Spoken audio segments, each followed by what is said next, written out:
I'd like to welcome all the honorable members who are present. Chairperson, so far it's only yourself. I don't see any other members on the platform as yet. Can you give it 2 minutes? Okay, Chair. Okay. There's Saropen coming in now.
Honorable Kaiso, how are you?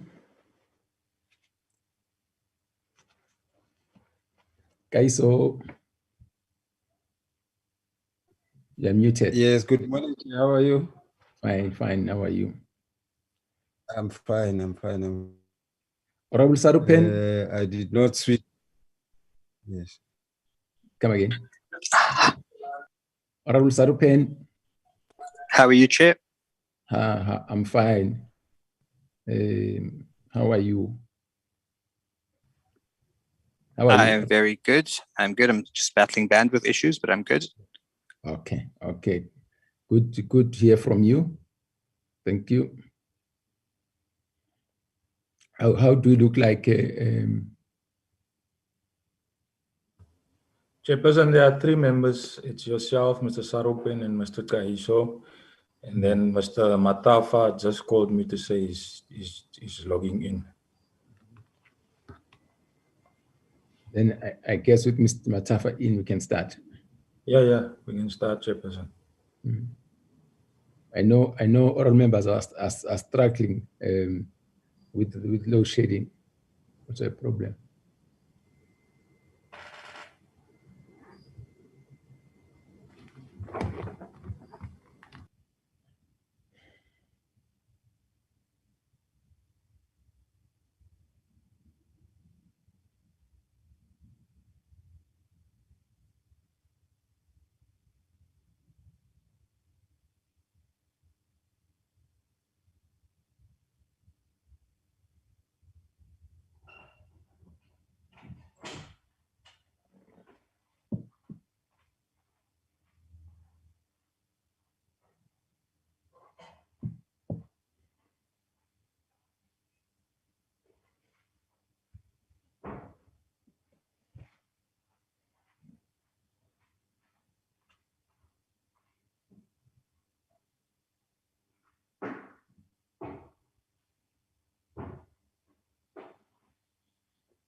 asikaze sithole impendulo esigculisayo.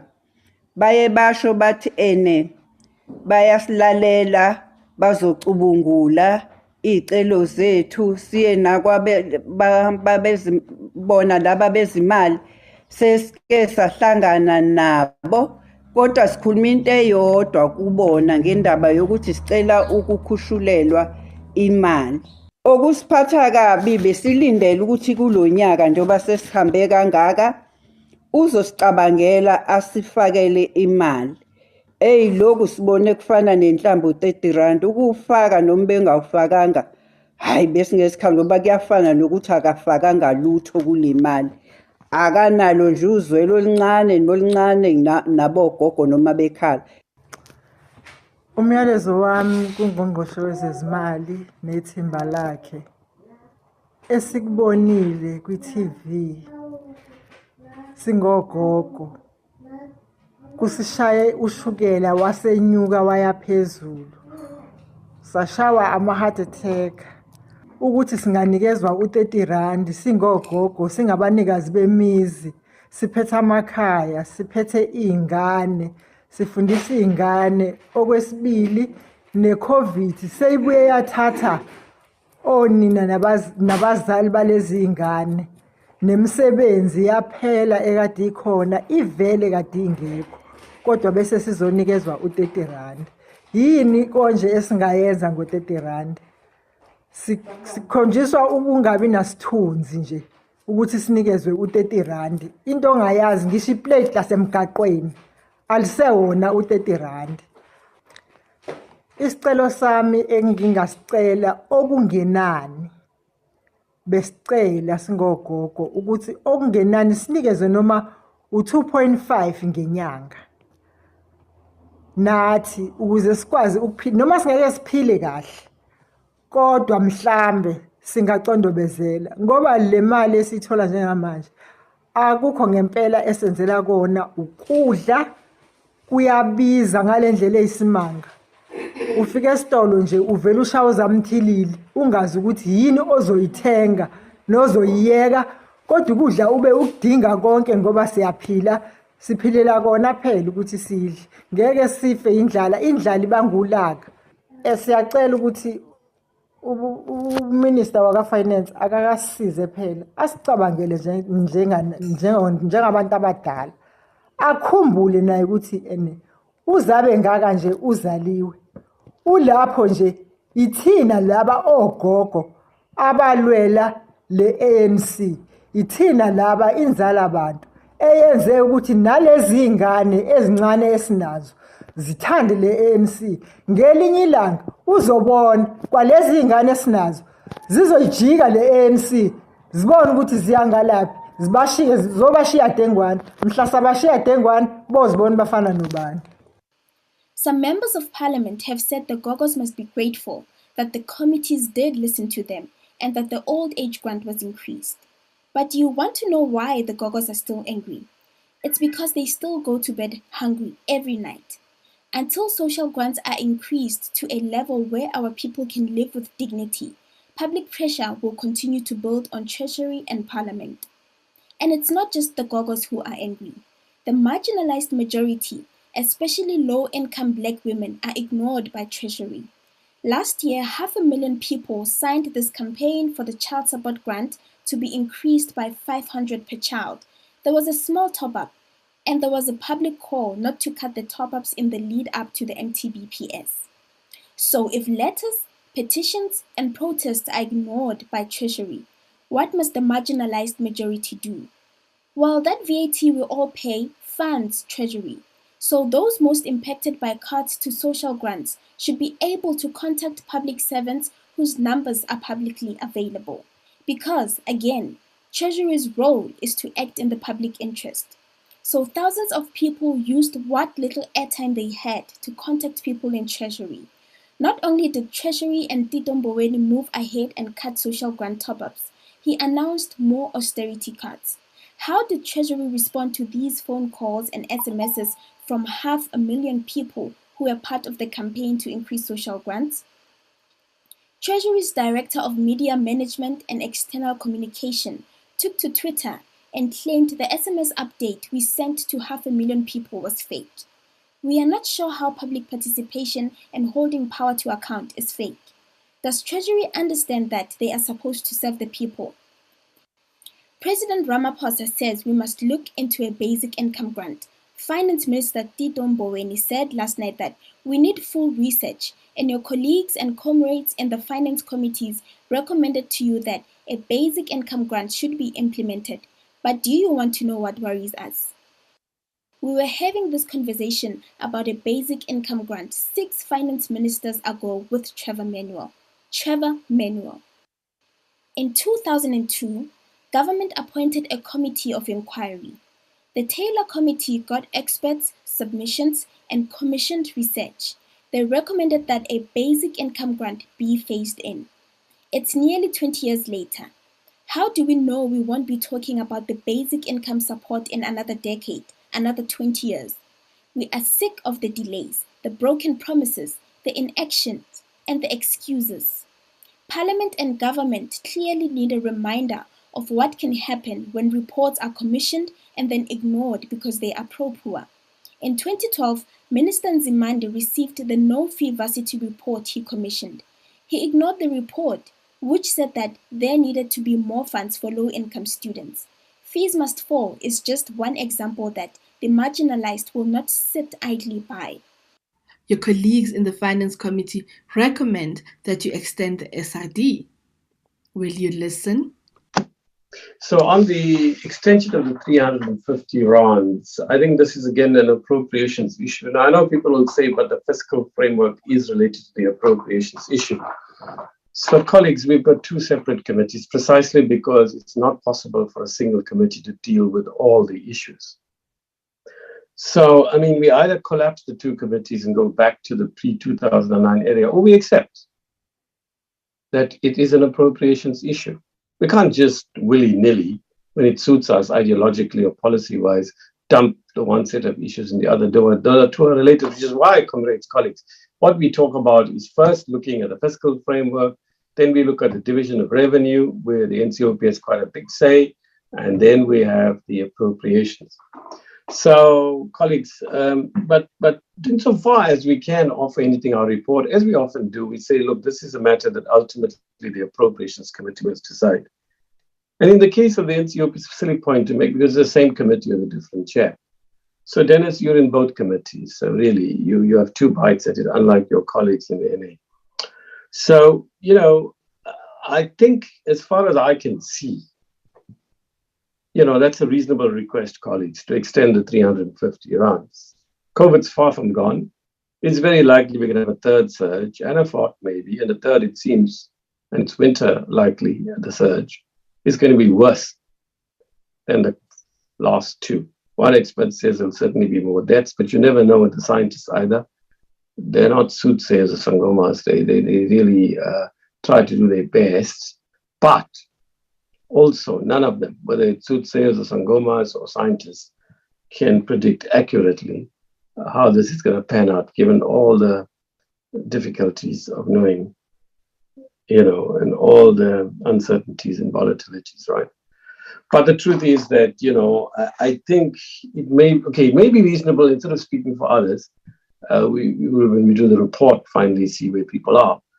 I think it would be reasonable to say that there's empathy and maybe sympathy and even support by a significant number of members of the committee, if I know them reasonably well, for the extension. I think the ANC outside Parliament is probably also supportive of this.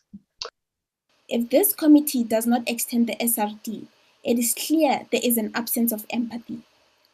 Looking at this austerity budget, you can see that Treasury and the Minister of Finance were so concerned about the welfare of the rich and corporations that this budget was designed to provide them relief. This was done at the expense of the majority of households who survive on social grants and use public schools and hospitals. Although this committee does not engage with taxation, but rather allocations, we want to point out that the way the pie is cut is in some ways irrelevant, because the pie you have received is missing a huge piece. Where's that piece? It's in the Ferraris on the road. It's the billions in people's bank accounts. It's in the profits of companies like Vodacom, who not only pickpocketed the poor for years, they reported record profits despite a pandemic. Treasury's failure to tax the rich is part of the reason this pie is so small. It's clever because it means we are left fighting for scraps. Old age grant recipients pitted against child support grant recipients. Primary school learners pitted against students on NSFAS. Austerity must fall. So, we wish to remind each of you that as members of Parliament, you can engage your comrades and colleagues at the finance committees, and you can also engage with the Treasury officials here today and demand this austerity is reversed. Over 500,000 people have joined our various campaigns asking you to take the plight of the poor seriously. We are here to hear from you what update we must give to them. So let's be very, very clear here. This is not rocket science. Parliament, Treasury, the Minister of Finance, and the President have the power and the resources to extend the SRD grant beyond April 2021 until it is converted into a permanent basic income support. This is what Black Sash has been calling for, and they have been working on this for over 20 years. This is a matter of political will.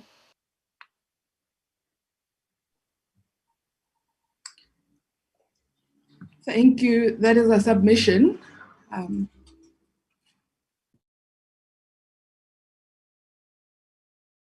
Okay, thank you. And noted. Exactly 20 minutes.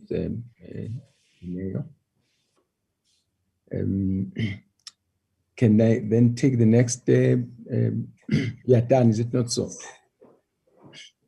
Yes, we are. Okay, thank you. Can we take the next presentation from the South African Institute of Chartered Accountants? We've got 20 minutes. Thank you, Honourable Chair. I'm here. Can I just ask if the host can enable me to share my screen?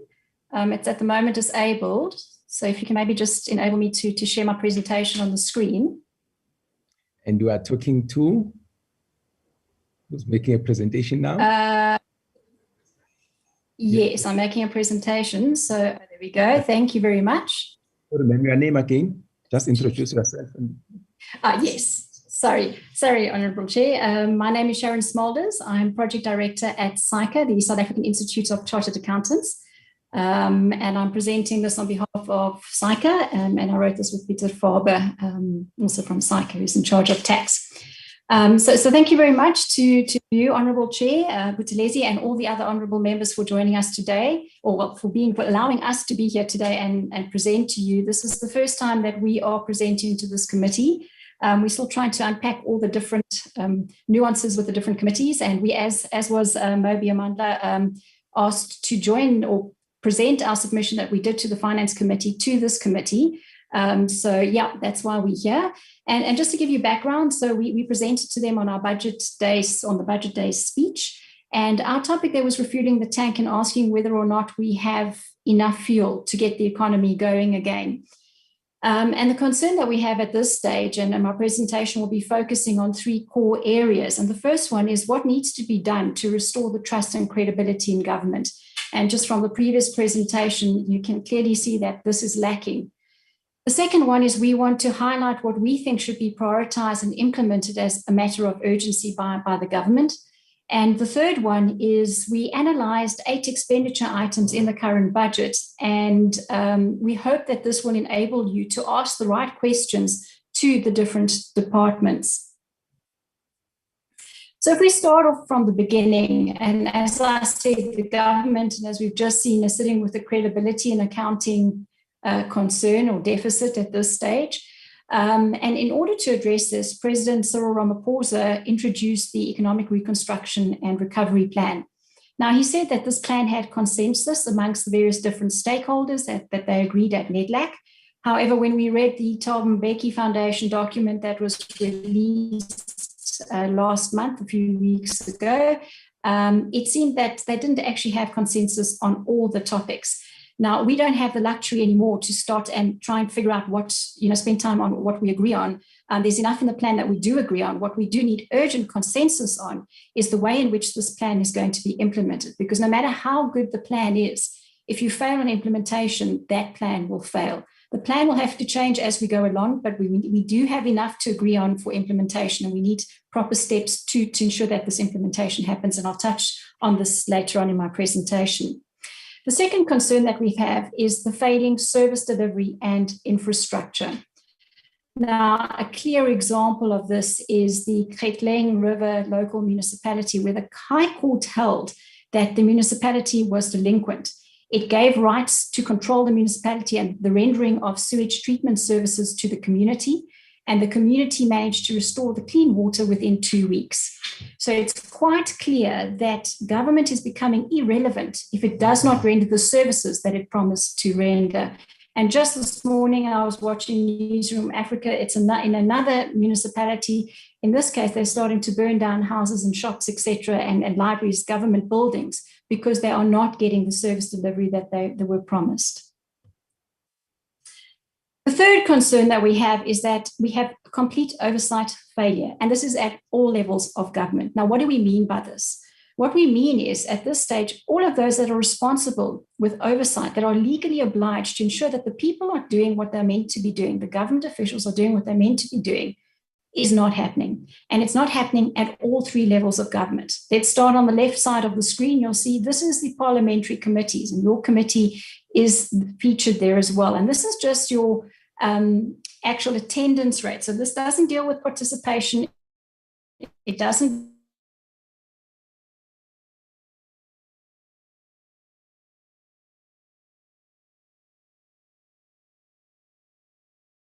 oversight. It's just the actual participation at these doesn't look good. And we've got to ask what we can expect from our government.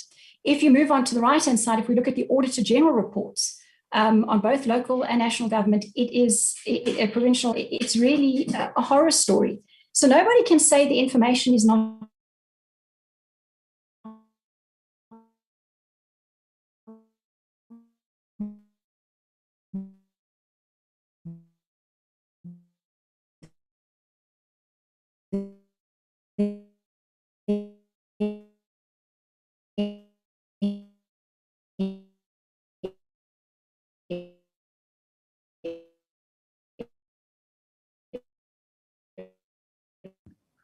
Sharon. The information is in clear sight. We all know what is happening, but the problem with are now going unfunded or underfunded. And then say, okay, what is the role of Parliament? Who's failing infrastructure and rendering of services?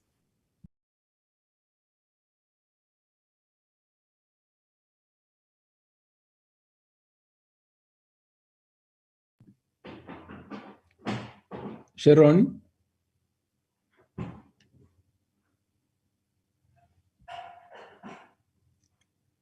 Can others still hear Sharon?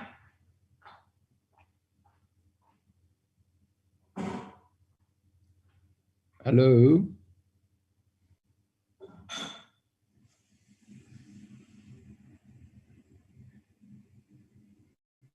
Sharon, I can't hear you from my side.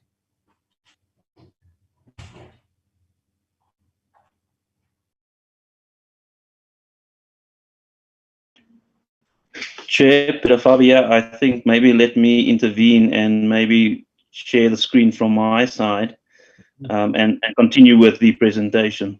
Apologies. Oh, Sharon's back. Hello, can you hear me again? Yeah, I think hi, Sharon. Let's agree that between yourself and Peter, you'll be proceeding with the presentation because we lost you for about a minute or so.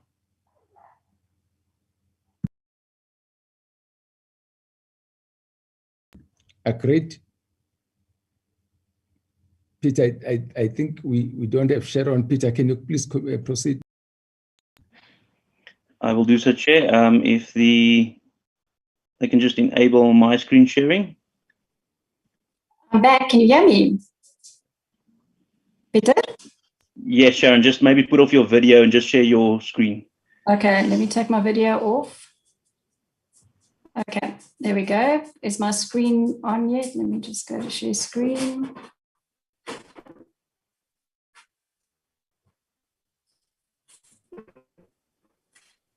Okay, can you see my screen now?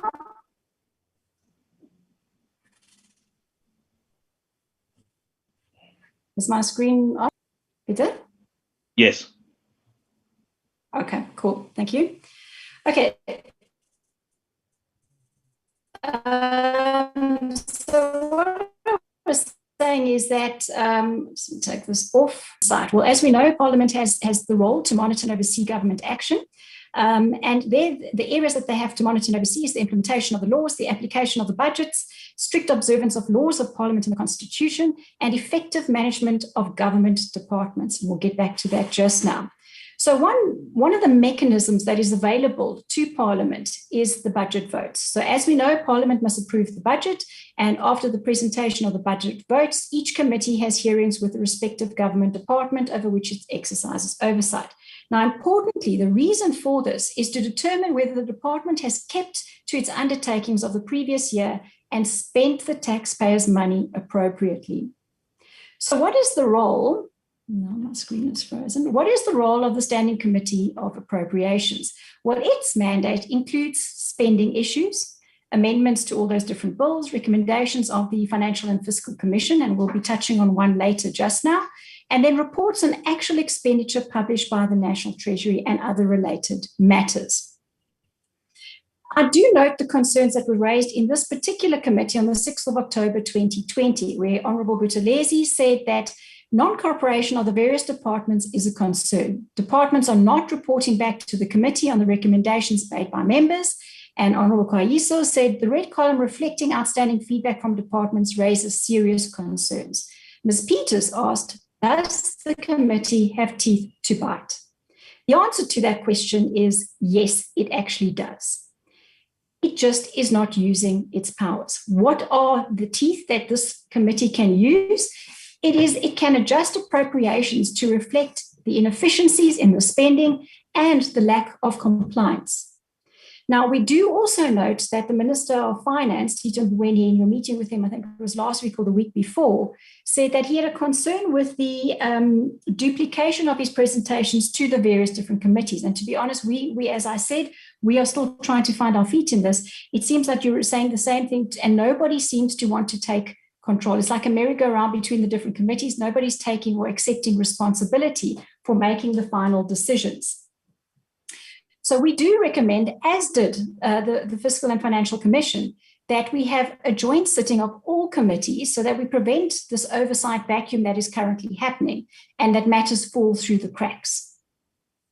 Now, just this morning, and thanks, Peter, for sending this to me, in the news today, we hear that National Treasury has blocked 384 million of funding for the Alfred Nzo municipality due to poor performance in terms of Section 18 and 19 of the Division of Revenue Act. So again, we are seeing that the information is there, but why did we have to get to this point? Because the residents now will be left without water. And someone is saying till 2024. How is this possible? How did we get to the situation, and why has Treasury only come in now? So should we not be freezing all the councillors' salaries and benefits until the services are actually delivered? Because they've been paid to render a service, yet the community has not received the service. So where has this money gone? So urgently, things need to change. We ask this committee to be courageous and implement drastic changes, as we've seen other countries have successfully done. We need to ensure that the budget spending equals the actual funding that was provided to them. The government can learn from other countries like New Zealand and Ireland, where they changed the budgeting practices, especially to include efficient criteria. And I'll go into detail on that just now. We also urge National Treasury, and at this stage it seems to be delegating its powers to the provincial treasuries, but this oversight is clearly not working. So what do we suggest? Well, the first one is let's have a look at this budgeting process, because I'll show you just now with some examples. There seems to be some anomalies in the budgeting process, and that's the start of the whole process. So what New Zealand has done is they have a budgeting framework where the principles are legislated, not the actual targets. The fiscal strategy is released before the budget statement. So what does this all mean? So basically, it means that each department is given a baseline, an appropriation that is fixed year on year. It doesn't increase and is not adjusted for inflation. They have to absorb the price increases through their efficiency. If, however, they cannot do with the amount that has been allocated to them, they then have to go and prove why they cannot deliver the services with the costs that have been, or with the money that has been allocated to them. The second step is, should there be additional funding available for specific allowances? You know, if there's specific government projects or priorities that need to be funded, all the different departments have to do a joint application to the Treasury to see who will be the best suited to fulfill the actual deliverables on this project. So there is collaboration happening at the beginning, and there is accountability provided up front. So where do we propose government should prioritize and implement as a matter of urgency? Well, we focused on 3 areas. The first one is we need proper accounting. At the moment, if you look at both the budget, the Auditor General reports, as well as the latest Treasury reports released this week, they question the credibility of the information provided to National Treasury. And this has partly to do with the delayed implementation of GRAP, and I'll touch on that just now. We also have a huge concern with employment relations. Currently, what we're doing is not working. We need a change in approach. We also want to focus on infrastructure revitalization in 3 key areas, being water and sanitation, electricity generation, and logistical infrastructure. So what is the problem with GRAP and its delay? Well, the ASB in 2012 approved the adoption of GRAP, yet almost 20 years later, it is, 10 years later, it is not being implemented. We are still working on the modified cash basis. And the concern we have here is specifically in regard to the unauthorized expenditure. Now, what is unauthorized expenditure? That is basically overspending. So where a vote or department overspends its budget, or if the spend is not in accordance with the purpose of the vote, it then has to be recorded as an unauthorized expenditure. Now, what happens to this unauthorized expenditure? Well, Section 34 of the PFMA says how to treat this in the budgeting process. It says it will either be a charge against the National Revenue Fund, and if that is the case, it has to be approved by Parliament. Or if it's not going to be charged, if it's not approved by Parliament, then it cannot be charged against the National Revenue Fund, but it has to go to the next year's budget of that particular department. Now, the problem that we have here is we don't see the transparency of where this unauthorized expenditure is being shown, clearly indicated in the department's votes for the following year. And I'll show you examples of that just now, where we can see that some of these departments are already spending their money allocated to them for next year. The next concern is that this not adopting GRAP, so which includes the accrual basis, is the facilitating of the hiding of unauthorized expenditure, as is clearly laid out in the Auditor General's report. So what does this mean? Well, this means that the departments, basically, their budgets run out and they don't pay their creditors. The expense has been recognized, but they haven't actually paid the creditor at year end. Or that their budget has actually run out, but they're still sitting with creditors on their books, and they roll that amount over for payment in the following year. Again, none of this has been spent, and this could impact service delivery. If we are not paying specifically the small businesses, the services will not be rendered, or it could be the reason why these businesses are not being paid within the 30 days as promised by the minister. So we do ask that the appropriations should be matched to compliance, and we need the introduction of GRAP within 18 months or any other time that the Auditor General can provide. They would be best suited to say, what is the likely time frame for us to introduce GRAP, because this would prevent all of the things that I've just mentioned from happening. So here's an example of what I'm discussing with the unauthorized expenditure. If we look at KwaZulu-Natal and Limpopo and Mpumalanga, you'll see the 2 highlighted red areas.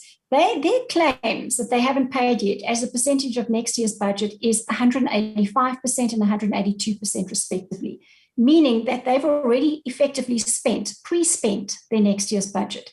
How is this possible? And how are they going to deliver on the services to to their communities in the following year. Just looking again at examples of information that is available, just this week, National Treasury released the local government revenue and expenditure statements for the second quarter, and also for the period 1 July to 31 December.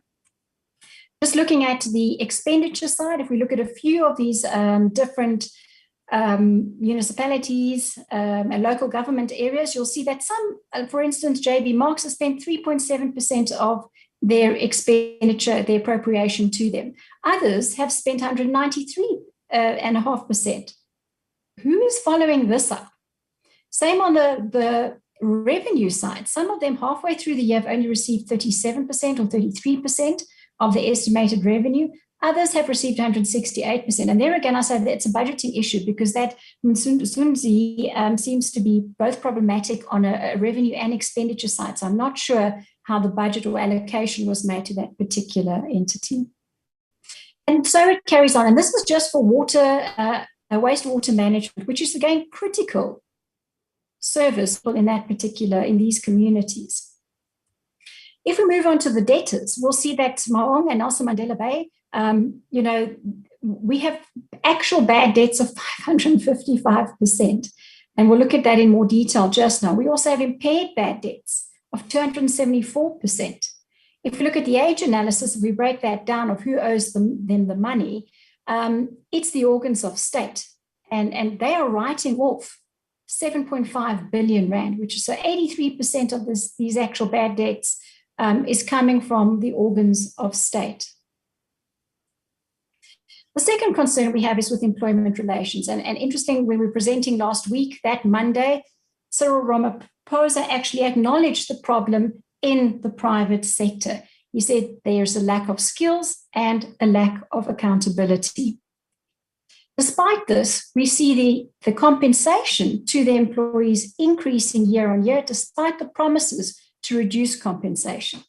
So if we're not going to get rid of jobs or reduce salaries, something else has to change. And this is where we say that if you're not going to do cost cutting, we have to ensure that there is productivity. The productivity must match the spend. And at this stage, it's clearly not happening. The second concern that we have is that we have high wages for some and low for others. For instance, it's inconceivable that we have to reduce the salaries for nurses at this stage. So there's a structural mix problem, and this needs to be addressed. We need fewer bureaucrats and more staff at the cold face. We also have willful non-performance and corruption at the different levels, and there seems to be no consequence management and enforcement. So we should be asking, this committee should be asking these individuals to draft, or these entities to draft and implement corrective measures before receiving further allocations. We cannot keep giving certain entities and people money if they have not been fulfilling their role. Just to give an example on the breaking of the law on the skills capacity, the skills problem that we have, at August 2018, the vacancy rate for CFOs at municipalities was 15%. Only 36.2% of the CFOs met the minimum competency levels. 63% of the municipalities were not complying with the law in terms of the required competencies. So again, we need individual performance management if we are not going to see job losses. And we urge the committee to please go and read SAICA's submission on the framework for professionalizing the public sector, which gives meaningful insight into what can be done if we work together collaboratively. And we shared some very good suggestions on how this should be implemented. And just to give you an example, I mean, SAICA has been working with schools, the governing bodies, as well as the TVET colleges and hospitals to improve their financial discipline. And it has been a huge success. Yes. On my injury time. Okay, I'm almost done. But the other one is infrastructure revitalization. I think our big point here is that we need oversight per strategic project. We need to know at the different level who's responsible for what, and again, performance management. Water and sanitation, I can't stress this more. This is critical. Yet the water department's saying they have a funding gap. But if we look at it, they've spent nearly all of their budget, yet haven't even achieved 50% of their target. So we're urging this committee again to ensure that National Treasury enforces its right, its obligation in terms of the Constitution in Section 216 to ensure financial discipline and stop the transfers as it's starting to do. But we need to stop these transfers before it's too late and the community doesn't get the services. Same with electricity, we need accountability, we need transparency on budgeting and funding, and we need consequence management. Same with logistics, but crime is a major issue. We've seen now again that no matter what you build, if there's crime and we can't control it, that building and the costs will be destroyed, or the building won't even be allowed to take place, as we've seen this happening in the construction industry. Just going on to the expenditure, we analyzed 8 expenditure items. There's a list, and you can see over the last 12 years, we've had an increase in all these expenses. And the big questions that we want to ask is on the compensation side. We've listed it per department. So we urge the committee to go and look at the departments where the compensation is high, but the output or service delivery is low. We looked at outsourcing, again, across the board, increasing at a rapid pace. And our question is, why is there so much outsourcing if we're already paying such high salaries? And we highlighted the specific departments that this committee can go and look at. Catering, fleet costs, legal fees, travel and subsistence, exactly the same. We're looking at the GORs that aren't getting money, yet the government is spending so much as not getting money to buy food, etc. Look at the catering costs of government. We've analyzed who's incurring it. Why are these particular departments incurring so much on catering costs? Same on fleet costs. Are these local, commercial or tanks, military vehicles? If it's commercial, why? Why are they spending so much on these vehicles? Same with legal costs. Why is the police spending so much? What is the state law advisor doing?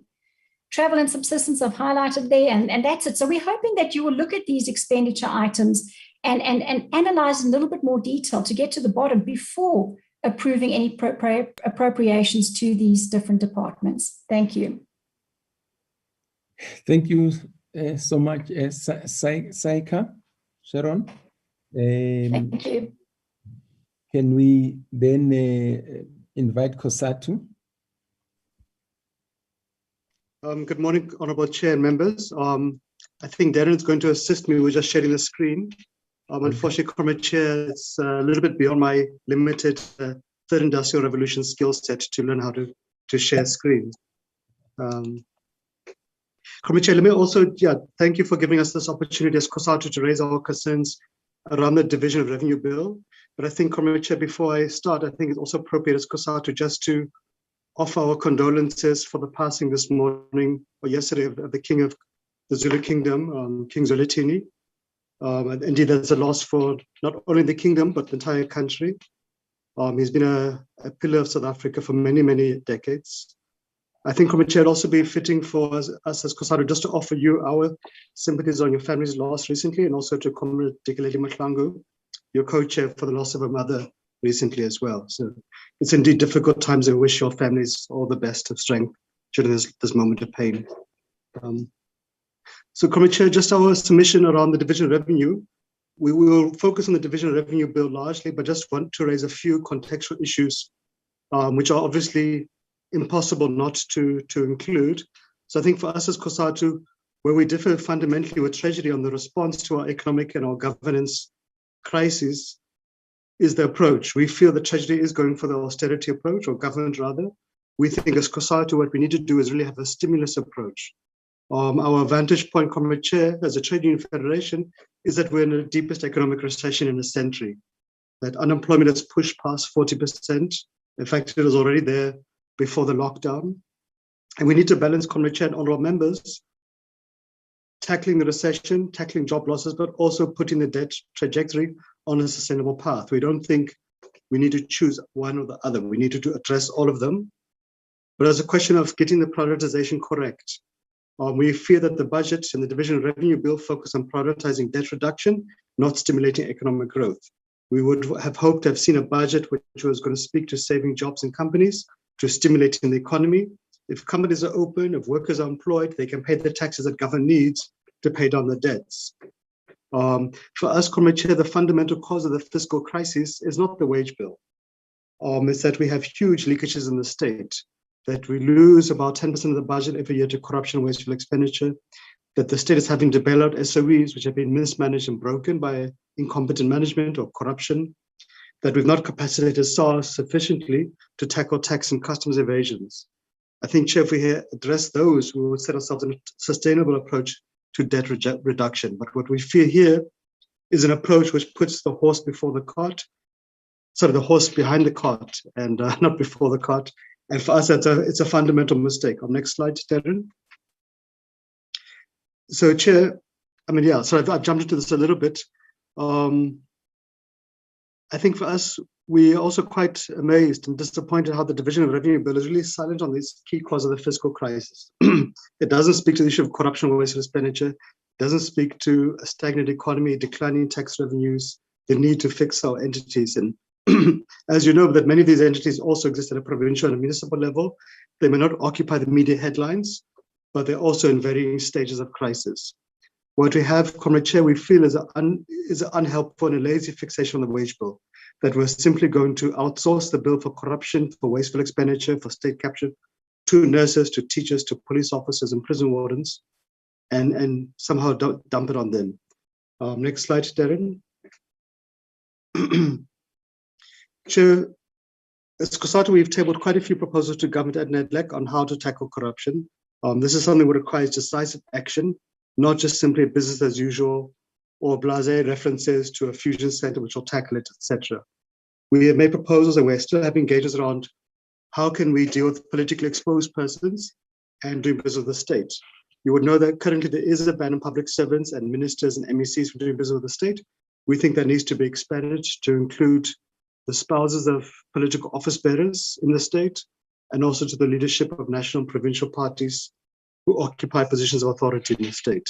There has to be a decisive message to the public, to workers, that we are taking corruption seriously.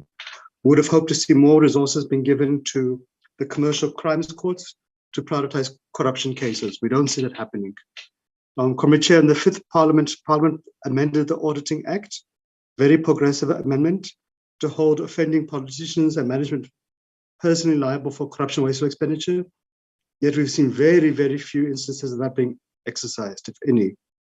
We've seen very limited instances of the removal of compromised politicians or management. There are efforts to capacitate SARS and customs enforcement, but given the amount of leakages there, it's not enough. The fact that we only inspect about 5% of goods coming through our ports of entry for customs duty, it really denies the state of badly needed revenue. It threatens local jobs, it threatens local manufacturing capacity. We would have hoped, Comrade Chair, to see us moving towards a single open online procurement system for the entire state, not just the public service departments that you already have a skeleton system existing already, but to include all entities, all SOEs, all municipalities. Because we know that a huge chunk of the corruption is at a supply chain level, especially in provincial and local government and SOEs. We'd also have hoped to see a central public procurement of certain large-scale items like health supplies, textbooks, vehicles, etc. You can ensure a better price for those goods, you can ensure they're locally produced, and you can help to reduce the opportunities for corruption. Next slide. Chair, on the issue of the wage bill, we feel that government and in fact Parliament, when it adopts the bill, is actually collapsing collective bargaining, both at the public service level, but also now increasingly at a municipal level. We are putting in place a freeze on public servants' wages. And now last year, Treasury also attempted to do the same thing at the municipal level. Comrade Chair, the wage bill has in fact been stable at 35% of the budget for the last 12 years. The headcount ratio per population has in fact been plummeting. And what we're going to see, Comrade Chair, with what is the impact of freezing a post, where you should have many people on duty at Home Affairs, for example, or teachers, you don't have them because of the freezing, and it's going to threaten the capacity of the state to deliver quality public services. When you impose a 4-year wage freeze on skilled public servants, honorable members, you're going to find an increasing brain drain. Nurses and doctors will go to the Middle East, to Canada, teachers will go to the private sector, to New Zealand, and it's always comparing apples and oranges to say in the public service you get paid better than the private sector. Sure, that's true, because in the public service you're targeting specific skill sets. In the private sector, you include farm workers who are paid very little, you include domestic workers, gardeners, etc. So you can't compare apples to oranges. Amazingly, honorable members, there's actually a significant above inflation increase in the Division Revenue Bill for councillors. Next slide. So our proposals, Comrade Chair, on the wage bill Government must respect collective bargaining. It must engage with the public service and the SALGA bargaining councils in good faith. They should honor signed agreements. Let us fast track the next set of wage agreements to see how can we assist each other. We think there are ways to assist government because workers cannot afford for the state to collapse or to go bankrupt. Examples are a single collective agreement for the entire state, not just for the 2/3, which is in the public service, to reduce the exorbitant packages of politicians, to scrap the ministerial handbook perks, reduce what management earns in the public service and municipalities, but also, Honourable Chair, to put salary caps on what management can earn in the SOEs and the entities, where often there is a simple Wild West. SABC is retrenching workers as we speak, but the management doing it earn more than the president does. We think we need to prioritize protecting lower middle income public servants and municipal workers from inflation and look at how can we assist struggling public servants with affordable home loans. Next slide.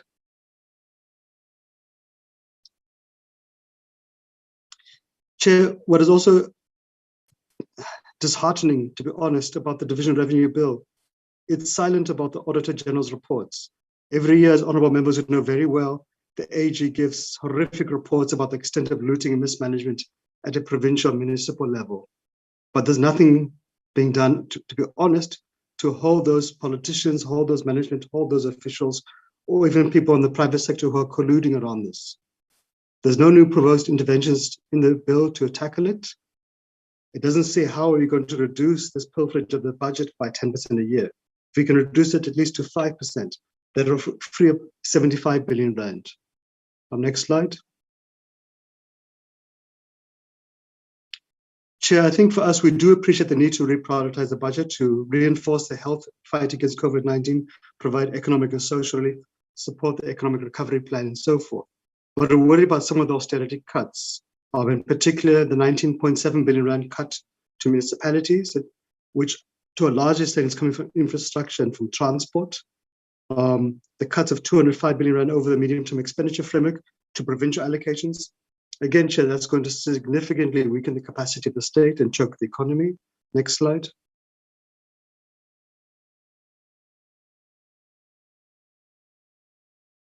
Yeah, next slide, Darren.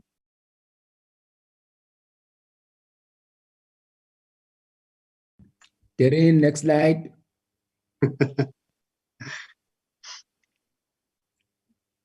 Okay, thanks. Other kind of key concerns we have, Comrade Chair, is in particular around the Eastern Cape. We see a 2 billion rand cut from the Eastern Cape. That's the largest of all the provincial cuts. We see cuts to water infrastructure allocations, again, hitting the Eastern Cape quite hard. We are worried about the cuts to health in terms of human resources and training, and also the significant reduction in disaster management allocations. Given what the lessons of the last year, we think that is quite risky. Next slide. Chair, again, the issue of the 19 billion cut to local government, which is already bleeding. But again, Chair, the bill is quite silent about municipalities which are on the verge of collapse. We've had quite a few municipalities in the last 3 years, especially in the Northwest and the Free State, Limpopo, who have been so bankrupted, they can't even pay workers. The worst, I think, example, as colleagues would, honourable members would know, is Amatole District Municipality, which in the beginning of the year sent notices to workers that they will not pay them for 5 months. Again, there's not much in the bill which says what are we going to do to rebuild the capacity of these municipalities, get them on a sound footing. Next slide. Other issues, Comrade Chair, is that we're 2 months away from the 5th anniversary of the local government elections. There's no reference or preparations to these elections in the bill. And yes, a lot of it would come under the IEC and the Appropriations Bill, but there is also an important role that municipal electoral officers play as well. And for example, Comrade Chair, we have seen no voter registration campaigns. And of course, as you would know, the Constitution requires the elections to be held within 90 days of the 5th anniversary. If the intention, Honourable Chair, to postpone the elections to 2022 because of the pandemic, then one can argue the logic or the merit or demerit to it. But if that's the intention, then the IEC and government need to apply for condemnation now to the Constitutional Court and not set us up for a constitutional crisis. There are concerns about it, Chair, because you might in some cases be postponing dealing with corruption, postponing removing incompetent councillors. But if the argument is from a health perspective, I think there is sympathy to it, but it needs to be done timelessly and properly. Next slide. Chair, we do welcome the investments in 1,000 schools on the infrastructure program over the NTEF. But again, we're very silent in the bill about what is the time frame? When will we finally eradicate the mud schools, the backlog of sanitation infrastructure? And we're raising that, Comrade Chair, because you would know for the past 17 years, the Department of Basic Education has been kicking that can down the road. The original goal was to eradicate this by 2004, and we've seen little action as a consequence. Next slide. Chair, we're also quite amazed how the bill is silent about almost the 40 billion rand owed to SCOA municipal and provincial departments. The Minister of Finance, Comrade Tito Mboweni, had promised last year to intervene on it, to deduct those monies from offending municipalities. We have not seen anything in the bill speaking to that. And of course, Chair, this has a huge consequence.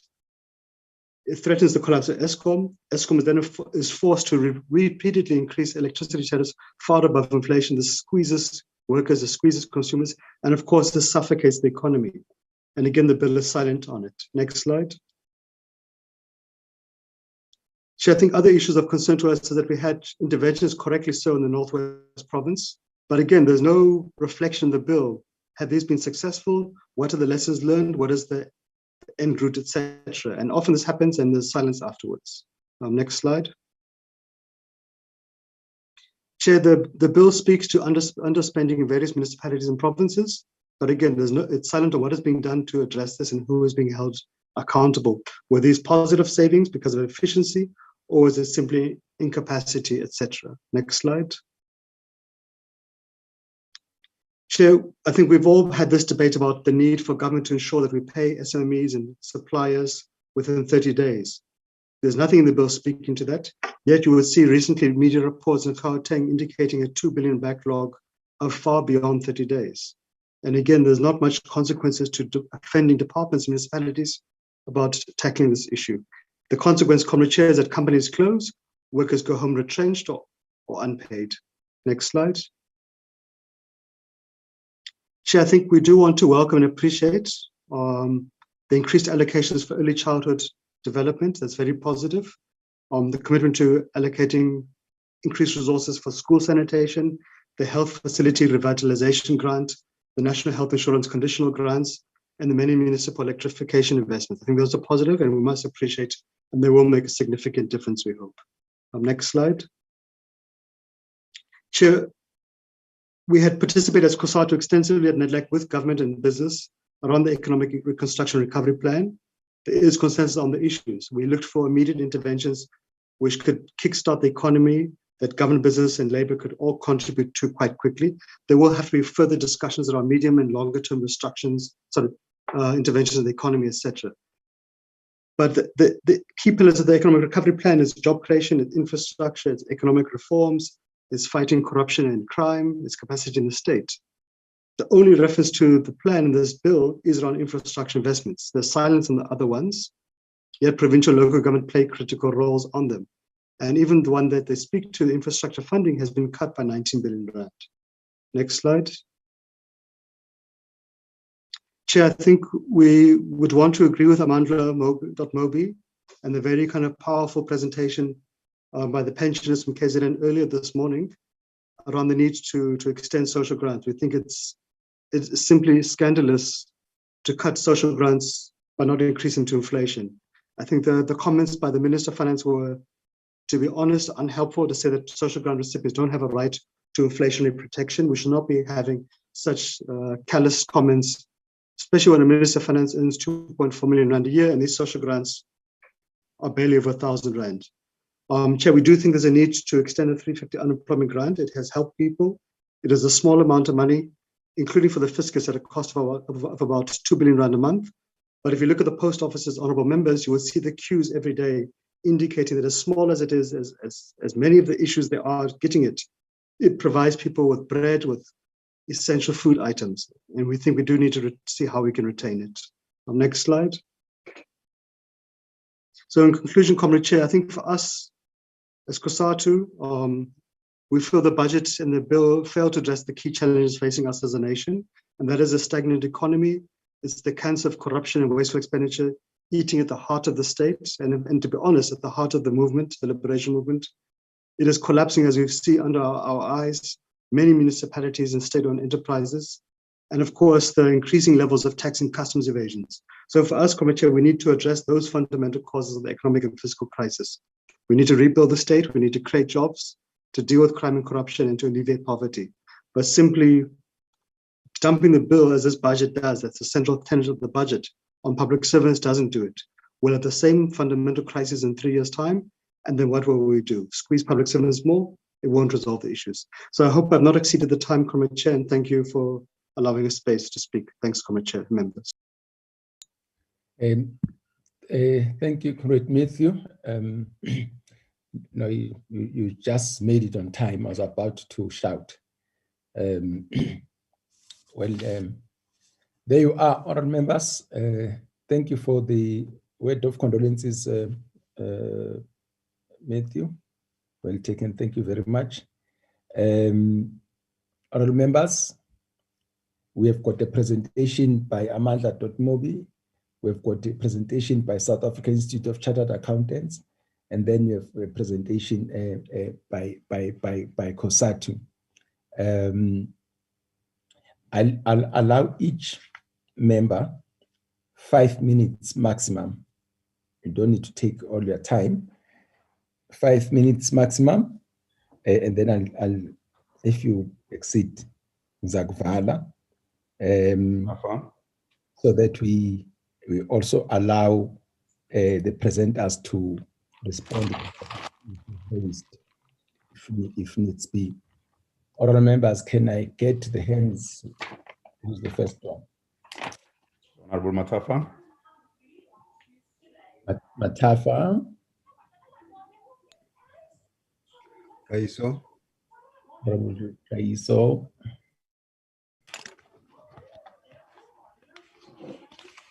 Next. Kaiso, Matafa. Members. Peters. Honourable Peters.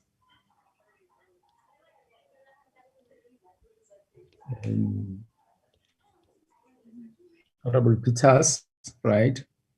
I know members are struggling today with connectivity. Honourable Kaiso, are still on the platform? Yes. Peters, you are still on the platform. Matafa, you are there. Sarupen? Yes, Chair, I'm here. Okay. Do you want to have a bite? Okay, Chair, I'll have a bite. Chair, so let me start with the presentation by Amanda Mobi, and I think that's... Sarupen. Can you hear me? Yes, I can hear you very well. I just wanted to take your name. I'll tell you when it's your turn. Okay, sorry. Honourable Sarupen. Any other oral member? Any other oral member will have a bite. If during the course of engagement, another member comes up, please indicate so that we can put you on the list. I'll start with Honourable Matafa. Thank you very much, Chair. Good morning to all members on the platform and our guests. Now, Chair, I jump quickly because I do not have too many points that I would like to raise, but just to underscore some of the issues that were raised by the presenters. And I apologize also, Chair, because I have been cut off, came back on the platform and I struggled to come in, so the network is not that good. So if you allow, can I please keep my video off? Perfect. Let me start by welcoming the presentations and thanking the presenters who made the presentations. I think, Chair, the spirit of all the three presentation is in line with what the committee has been raising in various interactions with various stakeholders, particularly line national departments and entities. Because what comes out strongly is the need to strengthen safety nets for the most vulnerable of our society. Accountability, prudent usage of limited resources, and most importantly, the role that we play as a committee in terms of ensuring accountability and oversight through the budget instrument. Now, Chair, on the safety net issue, I think the presentation by Amanda Mobi for the extension of 350, it's a fair request, because indeed any wave that will hit the country is likely to cause hardships to those that are relying on jobs that requires them to be in the street, and particularly interacting with all of their clients in person. And in terms of strong oversight, COSATU raised an issue that there needs to be strong oversight from all committees that play an oversight role. But I also want to add that proper consequence management that is effective and felt needs to be strengthened as well. Because we can play oversight, make recommendations are not implemented, leakages are experienced, and those that cause this particular leakages walk out scot-free. So I think it's important that there should be visible consequence management in order to restore confidence with South Africans, and to ensure that there's proper compliance with the regulations and laws that are set by the country. In the same vein, Chair, there's just one concern from the sidebar, what the lady from SAICA was raising in terms of maybe budget reduction as a punitive measure for ensuring that there's compliance to the laws and regulations of the country. The worry that I have there, Chair, is that if you do indeed cut the budget, and we're saying that the budget is limited, resources are limited, trying to address unlimited needs of our residents. So the likelihood is that if we do that, the people that are likely to suffer most of the brunt will be those that are expecting service delivery, who are the constituencies that we represent in Parliament. So on that one, I'd want to argue that instead of proposing the cut of the budget, we need to again argue for the strengthening of oversight and ensure that there is compliance. And where there is no compliance, we ensure that those that cause the leakage are brought to account.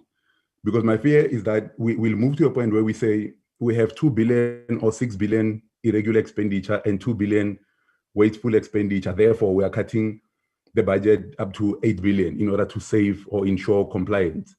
The unfortunate part is that you cannot cut from the leakage, or you cannot cut from the wasteful expenditure. You have to cut from certain votes that obviously would have put the amount they require based on what they have calculated in terms of projections of their expenditure, in terms of addressing the mandate of their departments. The last one, Chair, is on the issue of where COSATU is raising an issue of the implications of freezing posts. Now, I want to underscore that, to say that it is also, for me, very unacceptable that you have funded positions that remain vacant and not filled. And you have instances where officials in the public sector are made to act endlessly. Now, when a person is acting, they either get too energetic and commit a lot of errors, or either they become too timid and afraid to make decisions.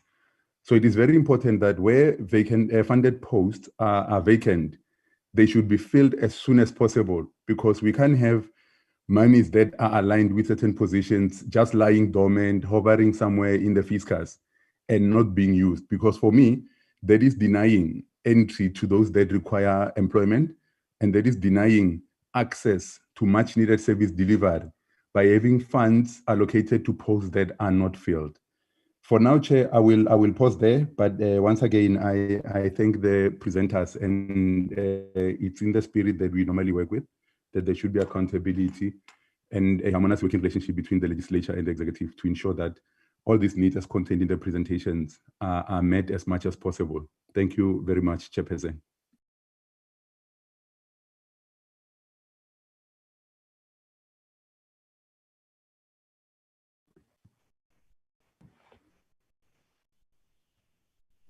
Honorable Kaiso. Thank you very much, Honorable Chair. And let me thank all the presenters to this committee public hearing. Let me start with on the presentation made by Mobi.com around the issue of social relief request that it be made permanent. I also want to agree from the outset with what Honorable Matafa has raised to say, look, the rate of unemployment in the country is so very, very, very much high. In fact, it has reached alarming crisis. There has to be, I mean, it's a fair request, I agree, that it has to be, looked into and be considered in order to intervene during this process.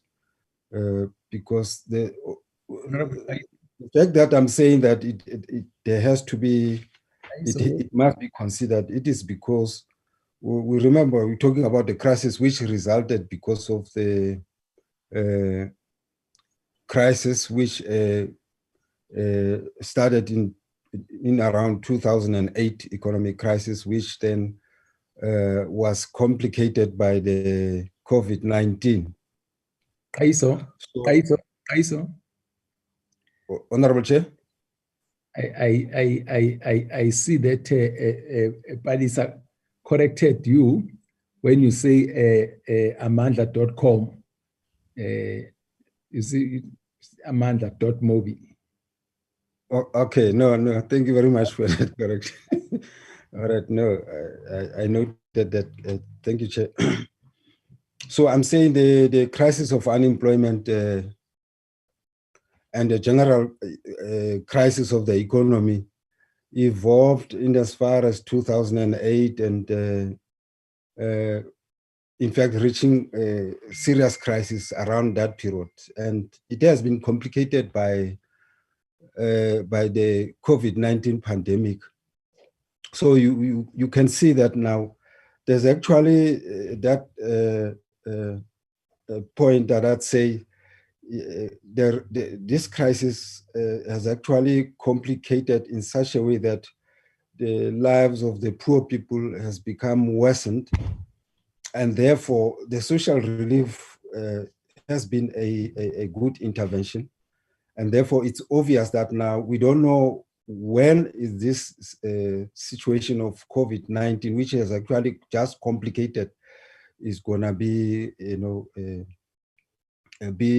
it's going to pass or leave us. It's clear that it's going to be an issue that is going to be with us for quite an uncertain time. So these measures that have been taken of social relief, it is important that they could be, be considered to be there whilst we're dealing with this crisis of unemployment and the effects of COVID-19. Otherwise, if there were an exit strategy on what should be done beyond 350 as the people will be exiting, then we'll be talking something. But in the absence of exit strategy to 350 social relief measures, I don't see any shortest route other than to consider this relief fund to be there whilst we're dealing with this crisis. Secondly, is on the issue of the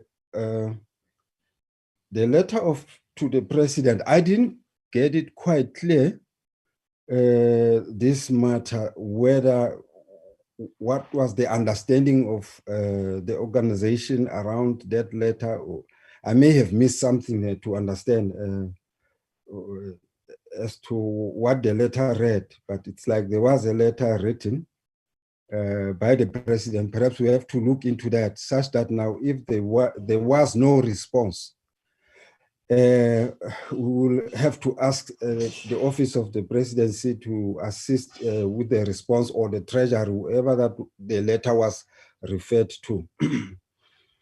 I don't want to make emphasis on the issue of Taylor Commission, because it has been a number of references has been made around the issue of Taylor Commission, which has good recommendation that we should have actually looked into and consider. And whilst at Taylor Commission, I just want to jump back, a step back, to make reference to the issue of not only social relief, we have to make reference to the issue of the fast tracking of the basic income grant. Because the intervention made at Taylor Commission, some of them are very, very much important to consider, and they are no longer avoidable. So we have to bring in the question of the basic income grant be fast-tracked for implementation, because it's one measure of intervention, including, Chair, the issue of the living wage. I know COSATU had several times raised the issue of the living wage. Those are the interventions which can be of assistance to the poor people. Right. On the issue of Alfred Nzo, I think unless we get a proper information from the Treasury around the issue mentioned by the Chartered Accountant Organization, South African Chartered Accountant Organization, around the issue of 384 million being withheld by Treasury because of poor performance, such that now the poor are not being disadvantaged because of poor performance by other people. So those people who are accountable for that, they are the ones who should be taken into account around that issue. But punishment of people, it's going to be a very expensive exercise. So we rather maybe get a correct information from the committee around. Injury time finish up. You are in injury time already. Okay, let me finish up, Chair. Thank you very much. And then the last point, Chair, is around the issue of outsourcing, because we have not measured, that issue has not been measured as compared to the issue of contracting, because I think it's proper that issue can reduce cost to the state. So we have to strongly recommend the issue of insourcing as part of way of saving, because doing service by the state itself is more cheaper than you doing through contract and agency. So it's one of the issues that I think the committee needs to consider. Thank you very much, Chair.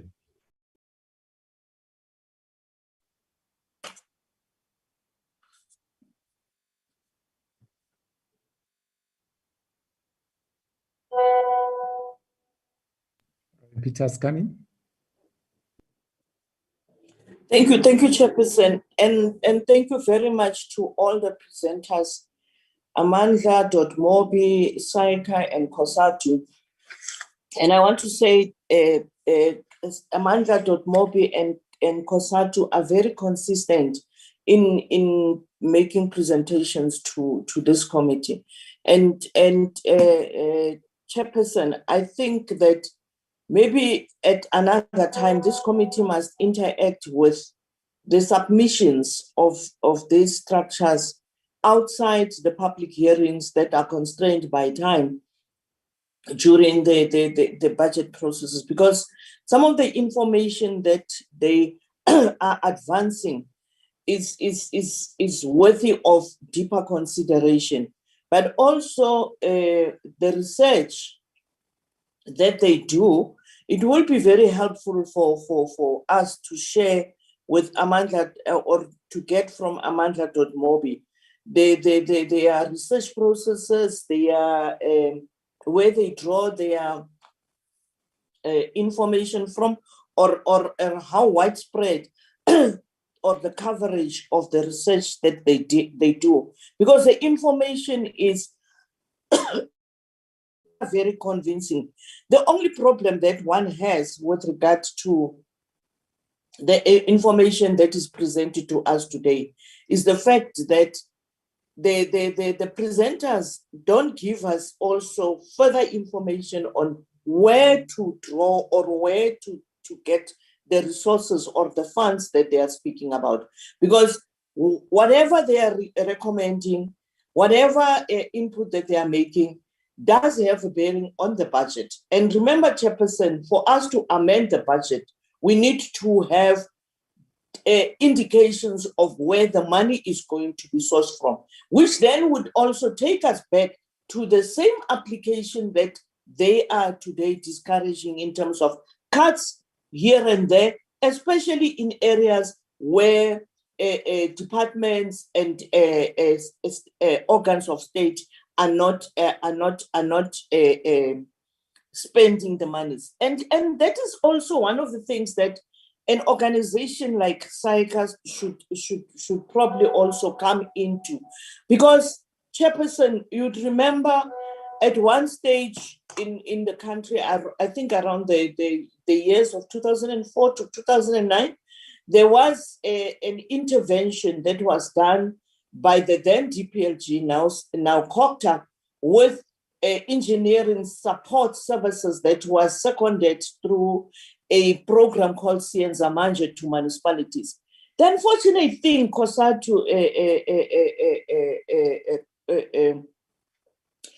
members were the ones that were at local government level, or the workers at the local government level, actually were against that type of intervention, because it was skilled technical capacity that was seconded to municipality to address issues of operations and maintenance of the infrastructure that is today dilapidated, decayed, and has not been properly funded to either renew or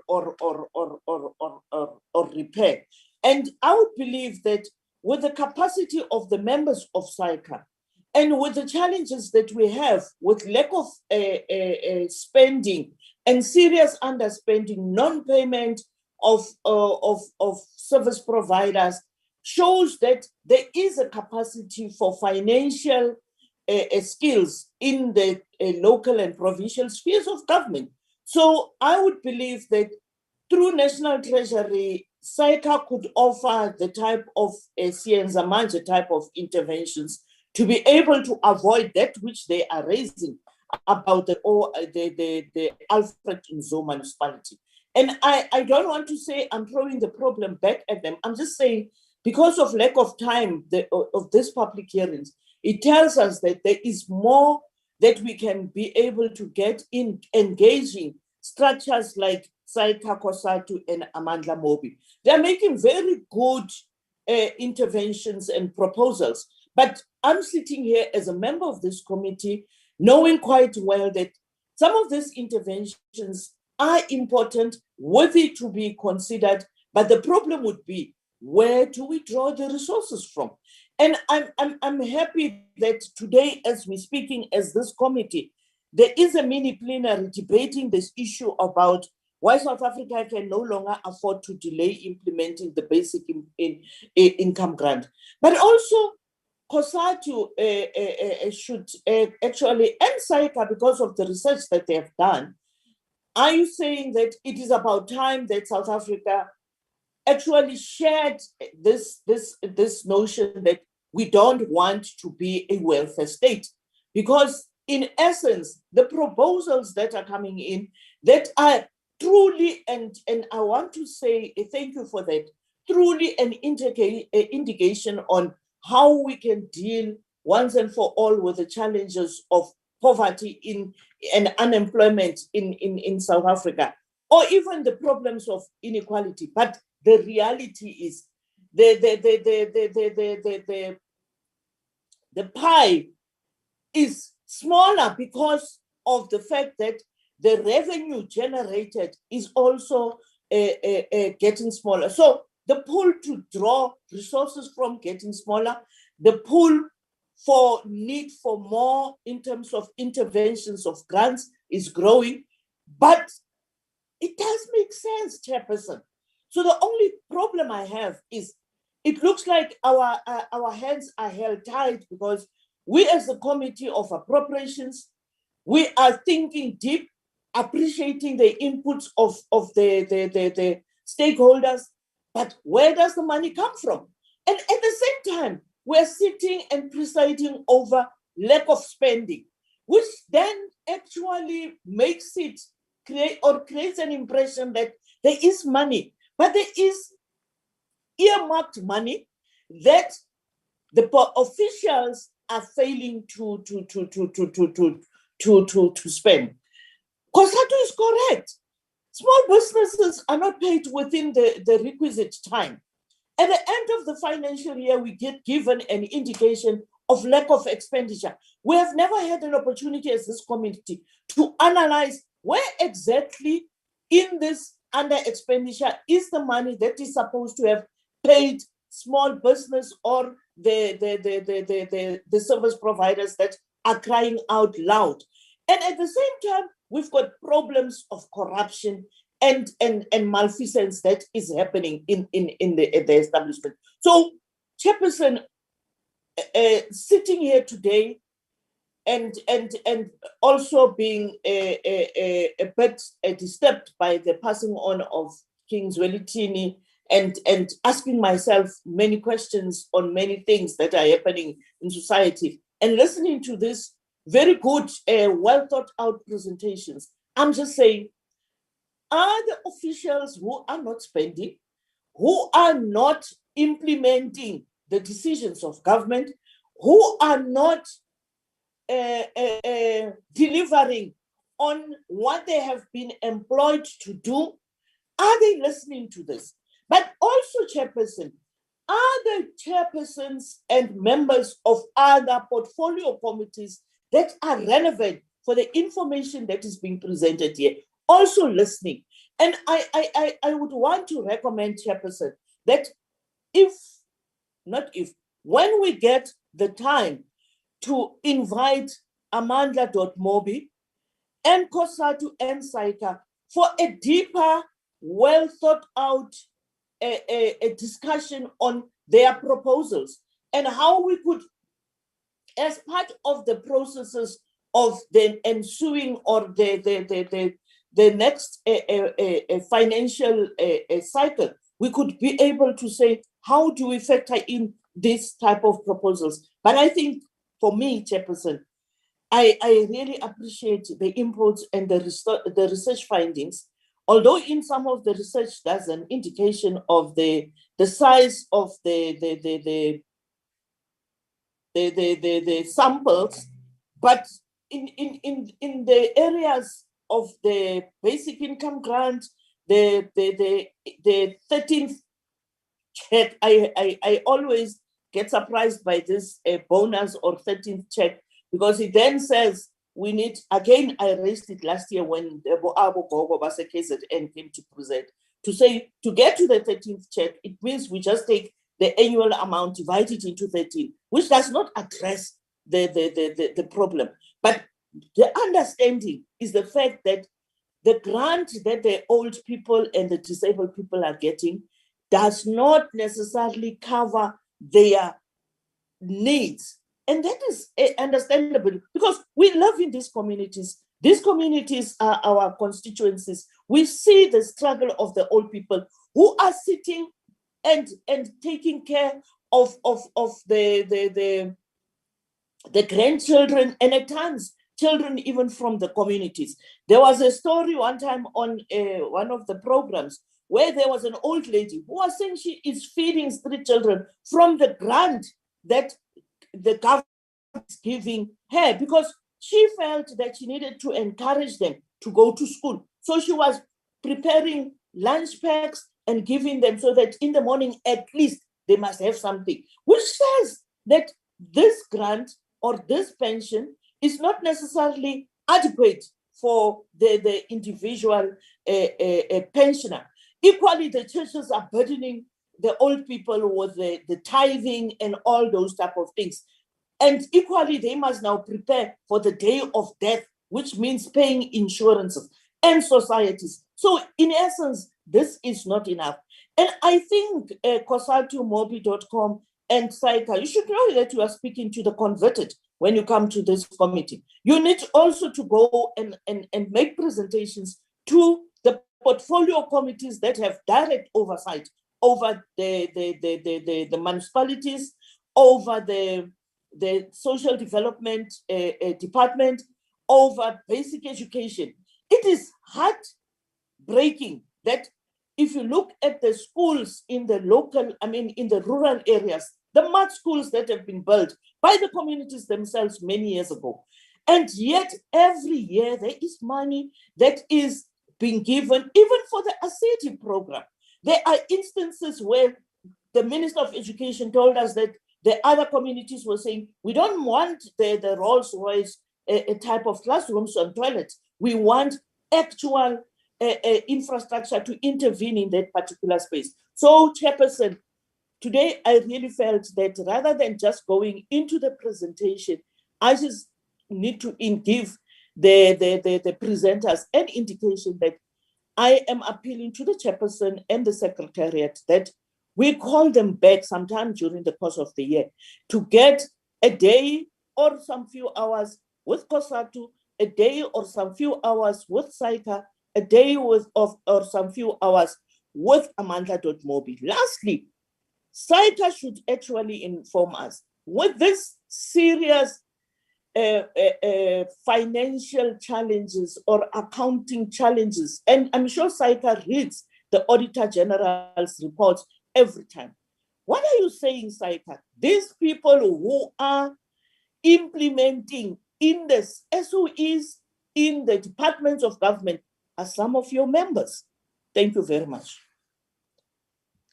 Thank you, Honorable Peters. Honorable Sarupen. Thank you, Chair. Chair, the problem with going last is often that you're covered by other members, but that I think is okay. Chair, firstly, with both SAICA and COSATU, the points were raised about local municipalities failing and then cuts to those municipalities as well in the Division of Revenue Bill. And the first thing that comes to mind, of course, is that the first point of call for local municipalities and district municipalities, they report to their provincial treasuries. Metros report directly to the national treasury. And where they're failing, we as a committee probably have a responsibility then to summon the provincial treasuries, particularly in a province like the Free State, where we go through financial years where not a single municipality comes with any sort of positive or neutral audit outcomes. They're all negative. Every single municipality in the province. And then we actually need to ask those provincial treasuries why they're failing to fulfill their constitutional duties. And I think the time has come for us to summon all 9 provincial treasuries and find out what's going on there, to find out why ESCOM debt is not being settled. I see even in Gauteng, which is supposed to be well run, my home province, I see with the recent reports, Randwest municipality and all the other local municipalities have now fallen further behind on their debt to ESCOM, for example. And we need to start making some serious recommendations to Treasury around how to deal with these things. If it means that we have to top slice money from the Division of Revenue Bill to settle ESCOM bills rather than allow municipalities to fall further and further behind, I think we're going to have to start considering those budget adjustments very, very seriously. And then with regards to Amandla.mobi's presentation, I think they make some very good points. This is the first financial year in which we will see our social grants not keep pace with inflation in terms of its increases. And, it is a matter of prioritization, and government, there's a lot of demand on the states, and I'm going to be completely rational about the way I look at it. There's a lot of demand in the state for a lot of things, and lots of interest groups wanting, of course, a slice of the pie. And in a small economy or a smaller economy than we had a year ago, the demand is even bigger on the state. But we have got to rationally say, actually, this is the social net for the poorest of the poor. And how do we ensure that these things happen? And I think it means we might have to take a deep look at where the budget has not been cut properly. If it means cutting VIP protection, well, I think politicians can do with a few less bodyguards this year in favor of making sure that the Gogos do get a full inflation-linked increase. So Chairperson, that I think is my comments for today. Of course, we'll save the debates for later on, but that's where I stand. Thank you. Thank you, Honorable Sarupen. Honorable Lenzan, are you on the platform now? Okay, he wrote to me. He was struggling. Thank you so much to the presenters, Amanda.mobi, SAICA and COSATU. And I think my colleagues, the other members, have said a mouthful. Chairperson, I am in at last. Sorry for this. Just sorry for this. It was Comrade Tipo the other day. I never knew that it will be me today. To COSATU, I saw the manner in which you are trying to define what austerity is. It's a pity that I'm joining now, but Chair, if they could talk more on their understanding of the biasness of the budget towards social issues vis-a-vis austerity, would they still say there is austerity regardless of a lot of funding pumped into the broadening of the social network? Thanks, Chairperson. Thank you, Honorable Mlenzana. Is there any other oral member who would like to join if I come in? Yeah. Perhaps before I come in, let me allow National Treasury. There's an issue they wanted to respond to, even before we finish. National Treasury.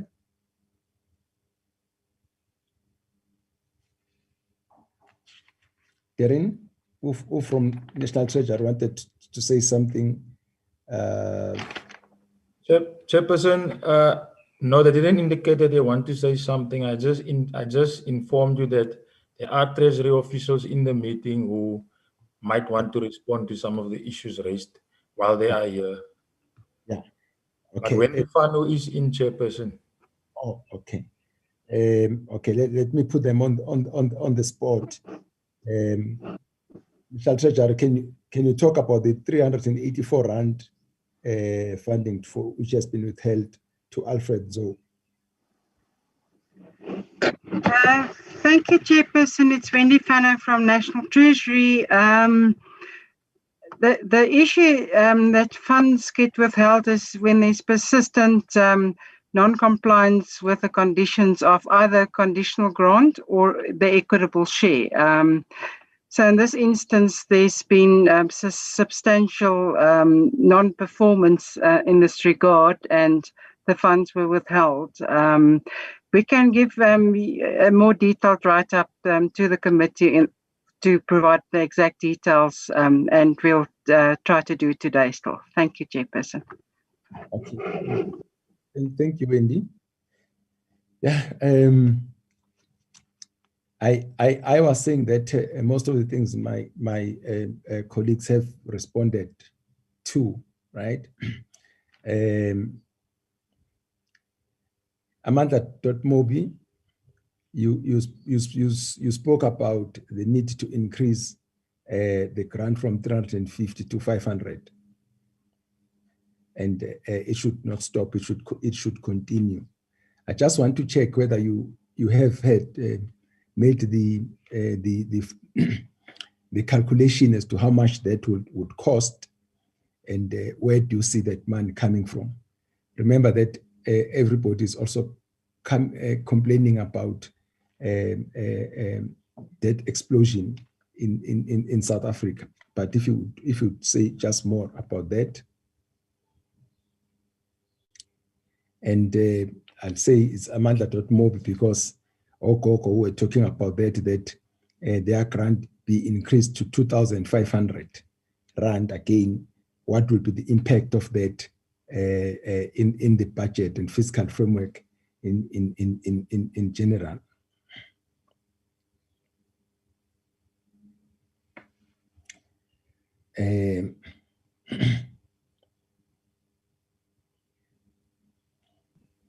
Would you like me to respond to you now, Chair, or later? No, I'm just going. You'll be responding to all the questions that have been raised. You'll be picking those that relate to you.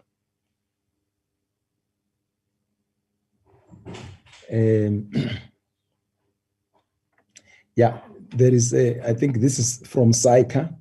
you talk about the restoration of trust and credibility to the state. What would you say if I'm saying that, in fact, the responsibility even more, we also need to make sure that that credibility also extend to the private sector. I'll tell you why. The private sector is very important for the economy, as you would know. But when you have big companies like Steinhoff, when you have big companies like Tongati Hewlett coming up with what they will call the misstatement of annual financial statements, you know as well as I know that investors rely on those annual financial statements to make financial decisions, whether they invest in those companies and so on. So that just doesn't affect the concerned company. The question which arises is that can the world put any reliance on the annual financial statement and other statements emanating from these companies who are supposedly would have been audited, yet 2-3 down the line such things come up.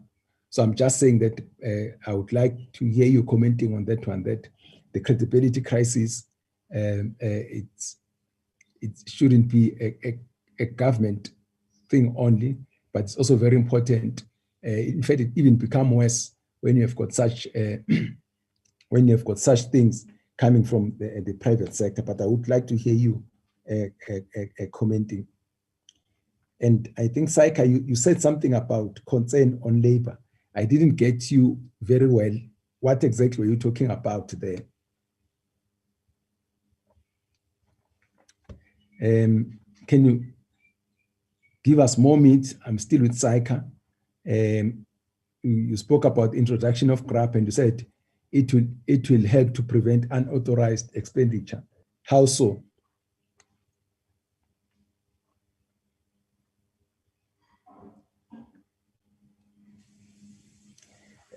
If I were to jump to Matthew COSATU, we do push this thing of centralization of procurement.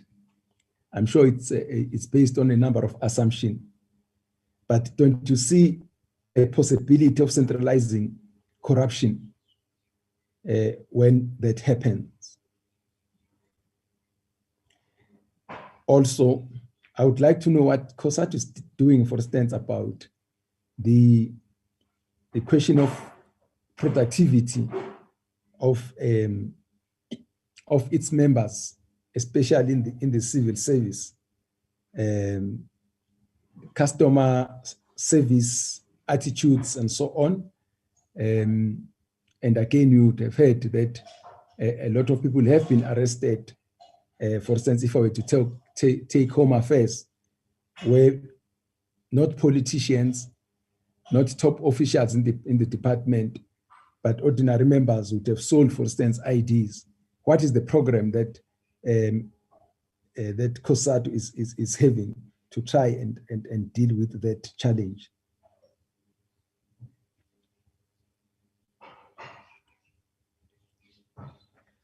COSATU, I would like you to hear your view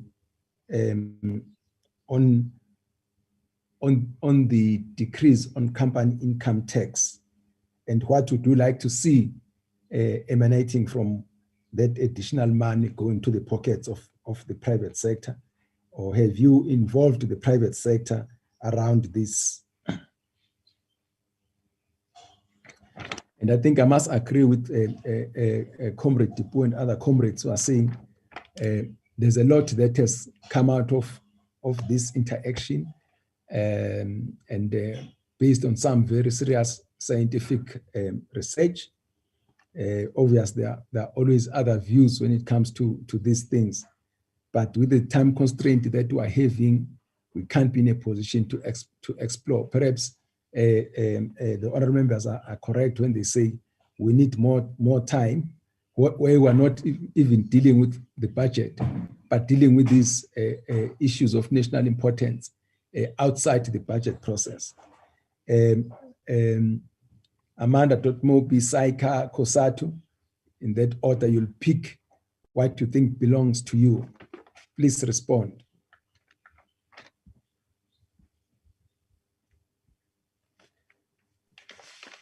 We can go first.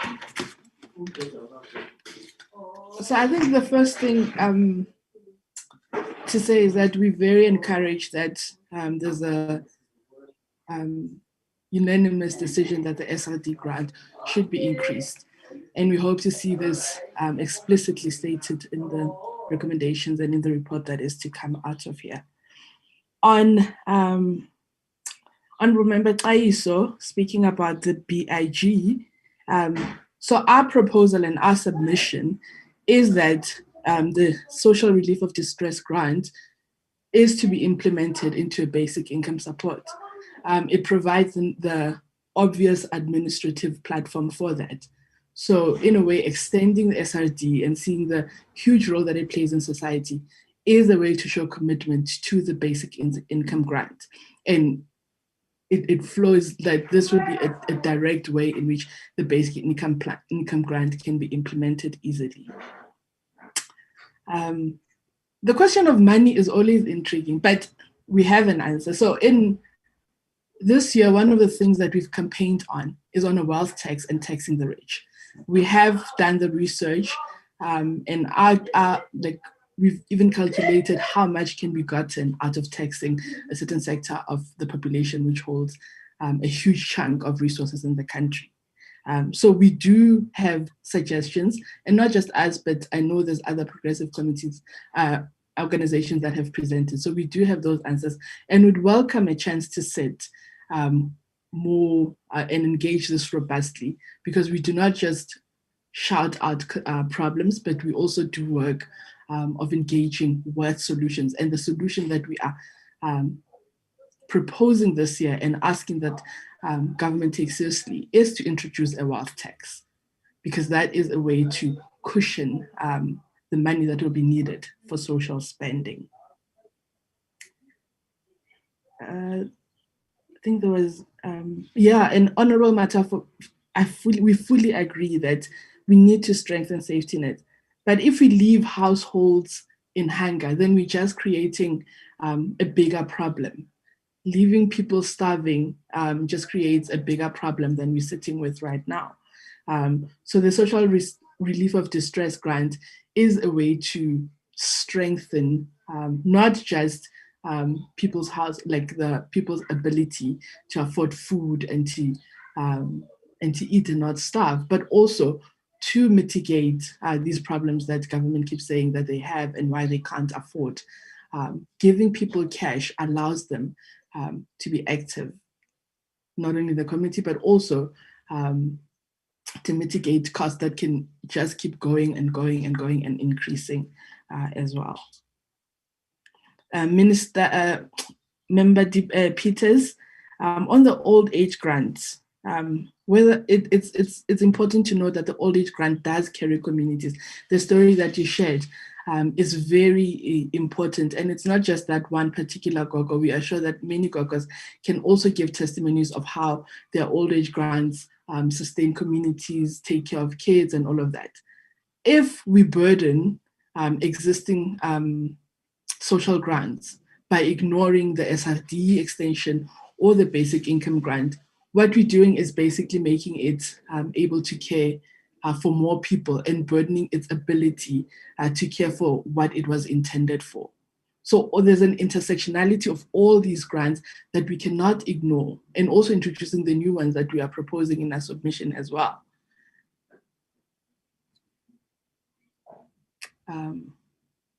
So for now, those would be our responses to some of the things that were raised by members.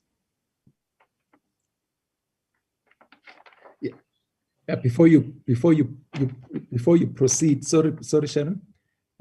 Before I let you out, I said you have made some models and calculations as to what this will cost us. For instance, the increase of grants from 350 to 500, and the one of Yabokoko to 2,500, and so on. You do have those calculations. We do, but for now, we'd rather not get stuck in numbers. I mean, we can give a proper written breakdown of all the research that we have. But for now, we'd rather not get stuck in numbers and saying we have solutions, tax the rich, increase personal income tax of other people. So we do have solutions and we can give them in writing. But for now, it would be useless to go into numbers because it's quite extensive as well. Okay. Dineo, I've asked the question, do you have numbers? So the answer is yes or no. As to when you get them, it's something else. We definitely do have the numbers, Chair. And we can't deal with budget and things which have got budgetary implications. And we definitely do have the numbers. Oblivious to numbers, yeah. I think that's what I know. Would have numbers. I was asking a rhetorical question because that's what I expected. Remember that we have even suggested that we need even more engagement on these things and so on. So I just wanted to get that that tick there that you already have numbers, and I'm sure you talking about wealth tax, you know how much you'll get here and so on and so forth. And looking at it, definitely check. Okay. No, that's fine. Can I have Sharon coming in? Thank you, Honourable Chair. Just to let you know, sorry, I lost connectivity once again. So I only got one or two of the first question of Honourable Matafa. So I will ask Peter Faber, my colleague, to please just chip in and answer those questions that I missed. Starting with Honourable Matafa, his first concern was over the oversight and consequence management, and it's not being implemented, but it will be costly to discipline. Now, again, it's to discipline. To not discipline will be even more costly if we think about the consequences. At the moment, we are paying costs, but we're not getting the services. So if we keep paying for something that is not being delivered, that's where our costs are going and our economy is going down. And just on the contrast, I appreciate your views on the outsourcing. It's definitely something that does need to be looked into. As we said, the wage bill, and Honourable Buthelezi, you wanted to know about the wage bill. I'll get to that just now. But the wage bill is high, and it's high compared to even the private sector. Yet we are not getting the value for money. And we're asking, why are we paying so much to our staff, well above what the private sector is getting, yet we're still having to use consultants, we're having outsourcing agents, etc. Now, in certain departments, that's necessary. We understand that. But there's certain departments that it just doesn't make sense. So we really would appreciate further look into that or research into that to see where are we spending money, because all of these things, same with unauthorized expenditure, fruitless and wasted expenditure, that's where our money should be coming from. And on the wealth tax, I just want to mention that as well. Our revenue is not a problem. We have more revenue now, almost 2 to 5 times more revenue than we had at the start of democracy. So our problem is not the money. We've got the money. The problem is the money is being spent incorrectly. And that's what needs to be addressed. We need to stop. Where are we going to fund these social grants, the Gogos pensions, etc.? It's going to come from this. We need to stop the wrongful expenditure from being incurred. And we need to stop it before it's actually being paid. Peter, if I can hand over to you, I missed the other questions of Honourable Matafa.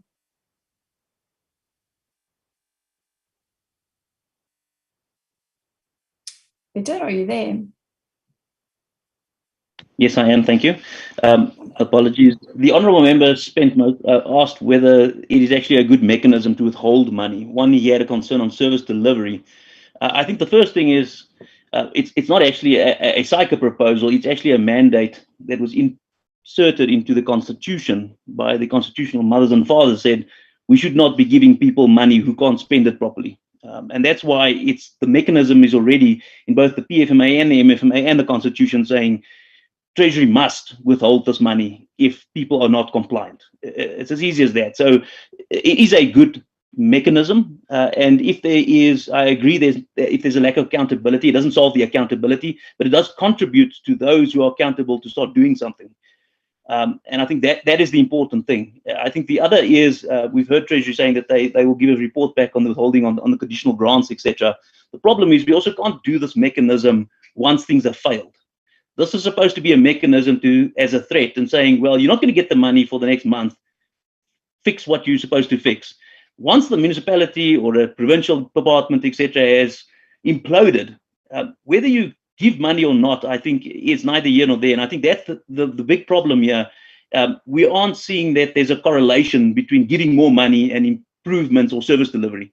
So on the same method, if you take away money, there's not going to be a difference in service delivery either. And I think we can see that in both the Department of Education and Water and Sanitation as well. Department of Education, we're probably spending percentage-wise some of the most amounts in the world, yet we have one of the lowest percentages of grade 4s that can read for understanding. And we've given more and more and more money to this department, and we've not seen that. So giving more money doesn't solve the problem. So that was just on that one, Sharon. Thank you. Thanks, Peter. Then if I move on to Honourable Peters, and thank you for your suggestions there and asking what we are doing in this regard. And there, yeah, you're 100% correct. We are actually doing it, and we only one role play. And we are, as I said in my presentation, you know, if there's more of us, imagine what we can achieve. So you asked what interventions are we offering at this level, and we actually are. We have a public sector division. In SAICA, we've started working with the schools. So we started both on the schools financial side, looking at drafting a set of financials for schools, because at the moment, National Treasury couldn't tell us, you know, we couldn't see the overall state of capital expenditure at all the schools because everybody was reporting on it differently. So we came up with some sort of a template, and we're working, and Peter, correct me if I'm wrong, but I think it's being expanded to about 200 schools now. And we've seen a notable improvement in the finances and the participation of the governing body as well, so that the governing body is now more informed on what the decisions are being taken by the schools so that their children get a better education.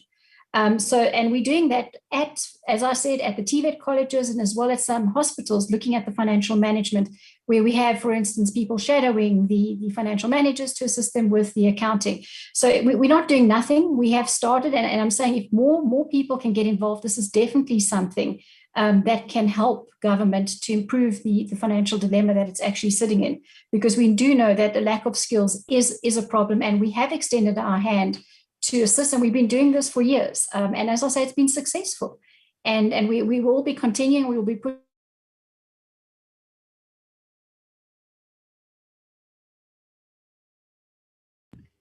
Come in, Peter. Yeah, I think we lost Sharon there, Chair. Yes, not just that. I think, Chair, I think the important thing here, talking to Honourable Peters is... you also had a concern. I'm sorry. Sharon, we've lost you, so...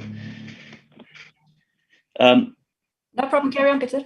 Yeah, Chair, so I think the important thing here, I think that we've learned from collaborating with government is, and Honourable Peters noted that when she referred to the engineering sector, there seems to be a reluctance to collaborate, and we're not talking about collaboration for fee, we're talking about collaboration in general. So whether it is like the Commissioner of SARS said last year, he's welcoming, for example, training to SARS officials. We know that government can't pay for all of this, and we are going to have to collaborate on this, whether it is in interventions, etc. And I think that initial fear that people are there to hold other people liable or accountable, we need to get over those fears to collaborate.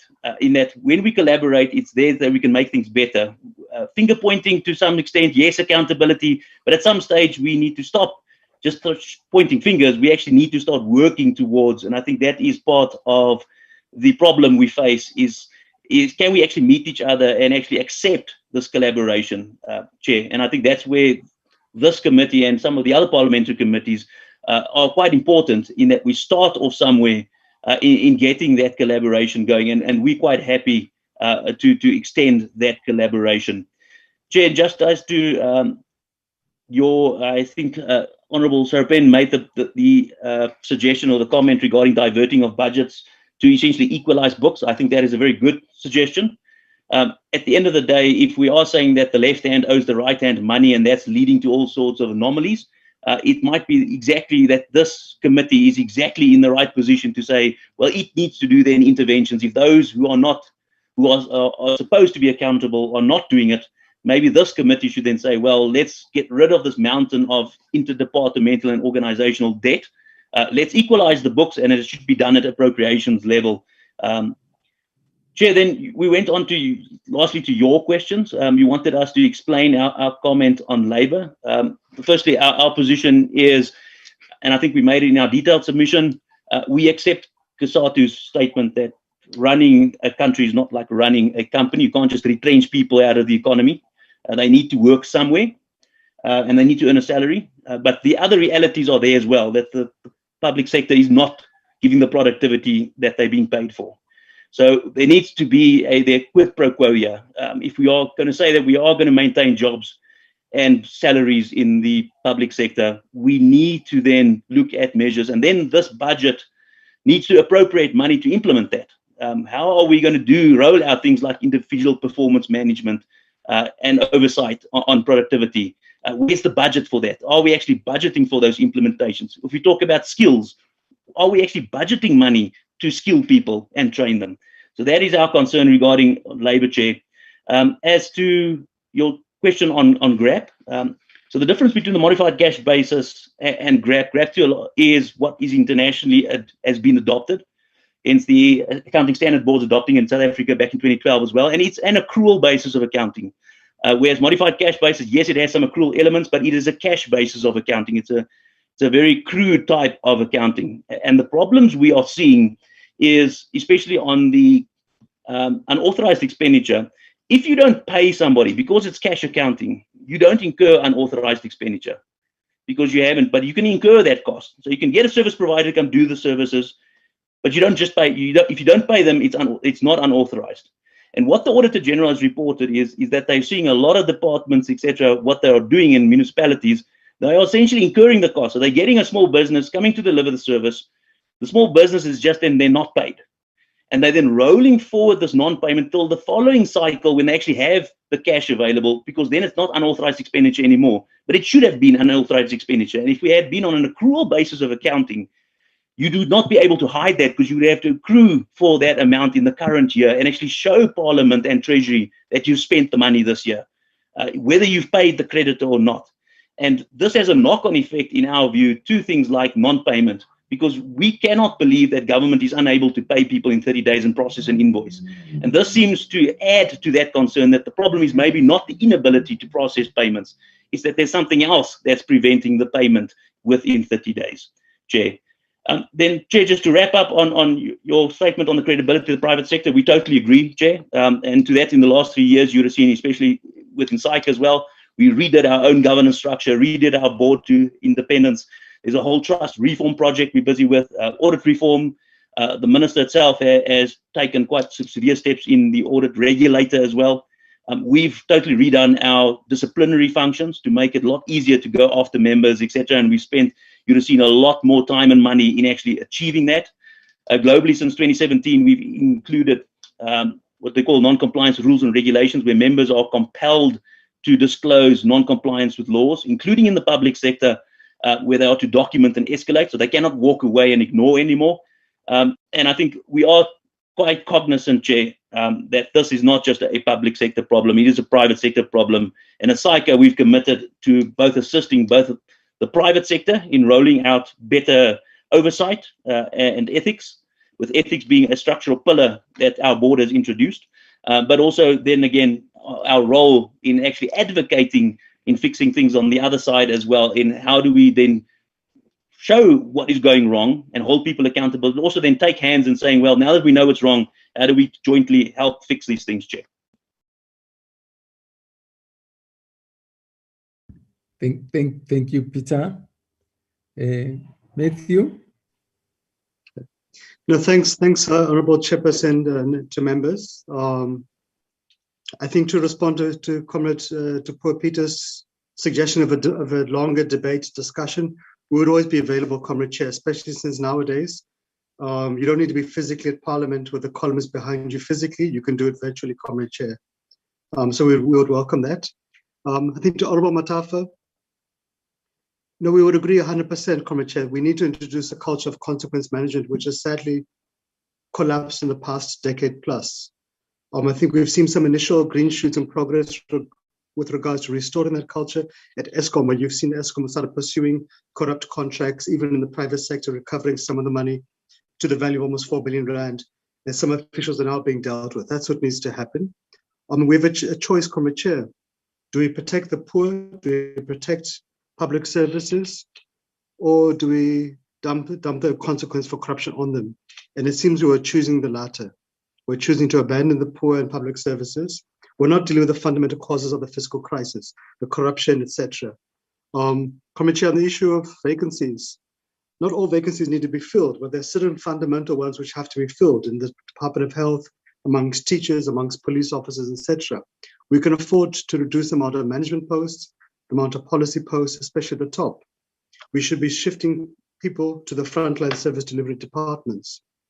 To my former COSATU provincial chairperson in the Free State, Honorable Kaiso, we would agree, I think there's widespread consensus, Comrade Chair, about the need for some sort of a basic income grant. I think across political party lines, COSATU, there's agreement.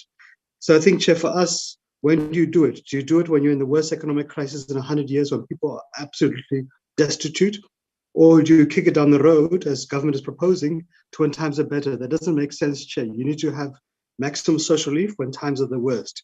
And as times get better and people move to jobs, you have less people dependent upon the state to survive, which is what you want. We think the 350 grant, with all its issues, is a basic income grant in essence. It's affordable at about 2 billion rand a month, and we should retain it. There are other ways where we can cut expenditure, Comrade Chair. I think to Honorable Peters, and Honorable Peters raises the fundamental point, Comrade Chair, where do you get the money? And we understand why government is going for the wage bill, because that's an easy, low-hanging fruit. You can just go to Paracel, type in the numbers, and implement. And nurses will continue to report to duty because they have chosen that profession as a call of duty. But for us, Comrade Chair, where you get the money from is by reducing corruption, wasteful expenditure. By holding those officials, as Honorable Mutafa said, to account. You invest in SARS because SARS is going to regenerate a return on investment. The huge amounts of money lost to tax evasion by the rich, by customs evasion, by illegal imports. We have to fix the state-owned enterprises because we can't afford to bail them out every year for billions of rands. And of course, Comrade Chair, if we stimulate the economy and companies grow, they can pay the company tax, they can keep workers who will pay the income and VAT taxes, etc. On the wage bill, Comrade Chair, we should be reducing what politicians, what management earn, especially in the SOEs and the entities. Have a single wage agreement from the entire state that will save significant funds to the fiscus, but you have to protect workers like nurses and teachers and police officers. If you pay them a pittance, then how are they going to be productive? How will a police officer not be open to abuse, to corruption, if you pay him 180,000 Rand a year? But Chair, also, you can't compare the public service, which doesn't employ farm workers, to the private sector, which employs farm workers. You're comparing apples and oranges. But we think, Chair, that would be useful to have a discussion about the wage gap. In the public service, the wage gap is about 1 to 13 between the cleaners and the DGs. In the private sector, it's about 1 to 35. You have CEOs of mining industries earning 50 million, 100 million a year, CEOs of retail companies. You have cashiers, African and colored women largely, lucky to earn enough to pay income tax. So let's have the discussion, but let's also be principled about it, Comrade Chair. We think on the issue of taxes, and we do appreciate you'll actually get more out of capacitating SARS to do a tax evasion. You can increase some taxes on the rich, which we had proposed, like around inheritance and estate duties and personal income tax on the rich. But again, we need to capacitate SARS. I think, Comrade Chair, the other issues around where do you get the money from? Implement the Austerity Amendment Act, confiscate the attachments of the properties of people who have stolen from the state. We welcome Treasury's Regulation 28 proposed amendment. We think that's going to help inject investments into infrastructure. We think the Reserve Bank can do more to provide relief to the state by more affordable lending to the state, but also to consumers and the economy by reducing the repo rate. Comrade Chair, look, I agree with Honorable Peters. We need to come with solutions and proposals, which is what COSATU has tried to emphasize. So in this past year, we've pushed from COSATU's side to release money from the Unemployment Insurance Fund into the economy. To date, we managed to push almost 60 billion Rand to saving jobs, to saving businesses. We had drafted the ESCOM Social Compact, which speaks to reducing the debt burden to ESCOM, and of course, the Economic Recovery Plan. But we're not always sure, Comrade Chair, to what extent government listens or Treasury listens. Our experience is that on many instances, there's a real lethargy by Treasury to listen to proposals. And we appreciate that they're not having all the power themselves. They depend upon other departments, provinces to behave, etc. But I think, Chair, these issues can be dealt with this political will by government and a sense of patriotism by the private sector, especially the banks. I think, Comrade Chair, to Honorable Sarupen, I mean, it's, we had drafted the ESCOM Social Compact as Labour to say, what is our contribution as a trade union movement to assisting our most critical national company, which all of us depend upon. But that can only work once off. We can assist ESCOM to reduce the debt burden once off, but we can't do it if government at a provincial and municipal level doesn't pay its bills. It is worse, Comrade Chair, as we all know, when municipalities have collected payments from consumers, but then have held on to it and not paid it to ESCOM. We think we do need to move to a single account where we all can pay ESCOM directly. So ESCOM has got the constant cash flow, but it does mean we need to revisit the municipal model because clearly the 259 plus municipalities are not sustainable at this rate. To Honorable Mlenzana, on the issue of the austerity, look, it's basically, we're not increasing the expenditure allocations to departments to keep in line with inflation. So it's below inflation. In other words, there's cuts. In some areas, like in the provincial allocations, the actual cuts, we have cut social grants, so they're not keeping up with inflation. We are stopping the 350 COVID-19 grant from April. Even though government doesn't contribute to the UAF, government is also not keen to extend the UAF relief beyond March. The loan guarantee scheme, despite the credit of the president and SONA to revamp it, Treasury and the banks have announced a stopping in April. So that's the austerity, Comrade Chair. And the message to workers is that that's happening. Those benefits are being cut. We're freezing the wage bill for 4 years, but we're going to reduce company tax, which is a contradiction, Comrade Chair, I think, to the point you raised. We're squeezing workers, but we're going to give relief to company tax. Our difficulty with company tax, Comrade Chair, we understand the argument of Treasury that you can't increase company tax because of international competition attracting investment. We understand that argument, but we had reduced company tax before and it didn't result in increased investment, increased jobs. There should rather have been a linkage that we can reduce company tax if you save jobs, if you create jobs. A carrot and stick approach, Comrade Chair, because the fundamental issue is to create jobs. If a person has a job, they do not depend upon the state, etc. To Honorable Shenge, Comrade Chair, your questions around centralized public procurement. And we know there are pros and cons to any argument. During last year, around the issue of PPEs, our clothing workers union, SCOA, had monitored the PPE tenders going out at a provincial, national, municipal level. It is very difficult to chase a myriad of departments. And what they had found in chasing, we tried to assist them at times, was that the costs were far above the Treasury regulations. Treasury set regulations, I think about 24 Rand or something like that. Yet suppliers charging 74 Rand, so bleeding the state. The quality didn't meet the specifications set by Department of Health. Often these were imports from China, not locally produced. So it's easy if you have, for example, a large item like PPEs, what the entire state needs, to do it centrally through Department of Health nationally, and then to distribute. Because then you can make sure the quality, the prices, and the local procurement elements are all adhered to. What we saw, Comrade Chair, on that PPE alone was a Wild West. That companies which never existed the day before were registered overnight, often linked to powerful people, and they got tenders immediately. We've seen a similar trend now, Comrade Chair, for vaccine supply, for the equipment for vaccines. Companies are being registered overnight. The last few issues, Comrade Chair, on the issues you have raised around corruption.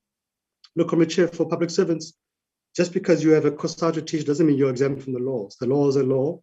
So if workers have stolen money, the law must be implemented without fear or favor. We are engagements in the trade unions with SCOA and PRIORITISE management about what can workers do to combat corruption, from looking at a code of ethics for workers to sign. We've also made proposals that we think, for example, public enterprises need to institute independent audits of Transnet of ESCOM because the supply chain budgets are so huge there. And as you would know, the pilferage there is massive. And there are going to be instances where members are implicated and the law must be applied. But I think, Commissioner, we also do need to have the police, the NPA playing their role. We do see some initial cleaning ups in ESCOM, which is positive, and I think that gives us hope. The last issue, Commissioner, around the productivity issue, I think the first question is management. Why is management not doing what it's paid to do, which is to manage the public service? If DGs, DDGs, chief directors can't do the job, then they must be let go. Then the other issue, the other hand of productivity. So in Home Affairs, you have huge vacancies where you should have 6 staff on duty, you might have 2 staff on duty because of the vacancy issue. Home Affairs, for example, has wanted to long ago leave the SETA in terms of the IT support because it crashes half the time. So you have people queuing from 6 in the morning, only to get inside and the system crashes, they must come back the next day. And of course, Chair, it's difficult to motivate staff who are working excessive hours when the overtime has been cancelled and they're told no wage increase for 4 years. So you're taking, in effect, after inflation, a cut. It's the same thing with teaching. The teaching to learner ratio is increasing. It's worse in township schools where we have broken windows, broken roofs, where more than 1,000 schools don't have decent sanitation, where kids must go to the toilet in the bush, where textbooks are delayed, where there's violence in the Cape Flat schools. So that's very difficult to motivate a teacher when they're scared to reprimand a learner because their parents will come and threaten them with violence. Around the issue of Department of Health, Comrade Chair, is another example. Nurses and doctors are working 48-hour shifts. The infection rate amongst nurses and doctors, even police and prison officers, is about 6 times the national infection rate. So I think they have been doing the level best, and this despite them feeling that they've been abandoned on the wage front. So I hope Comrade Chair have answered the questions, and thank you once again for giving us space. Thanks, Comrade Chair. Thank you so much, presenters, for responding to the to the questions from the oral members. Is there a burning question for any of the presenters? Honorable Matafa, Chair. Matafa, please come in. Thank you, Chair. No, mine is not a question, and thank you for the opportunity that we come back again. No, mine would have been to correct Sharon, maybe because my network is not that good, and I see that hers also is not that good. Maybe she did not catch my input properly when it comes to issues of discipline, but I'm comforted that Matthew had it and captured it correctly, that I agree with them. And actually, my view is that we need to be aggressive with disciplining, and it must be felt, it must be known, it must be an instrument to discourage those that will want to put their hands in the cookie jar, or alternatively have a timid approach to work where there are issues that could have been prevented but do happen because there's no commitment to discharging their duties. So I agree fully with her inputs that it is very costly not to discipline, as we can see in the leakages and wastages that we're experiencing. I just wanted to correct that, Chair, on her response. Thank you very much, Chair. Thank you. Any other taker? And Sharon agrees with you. Any other taker? Thank you. This takes care of agenda item number 3 and number 4.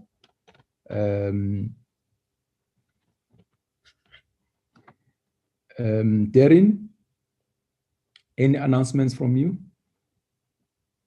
or correspondence?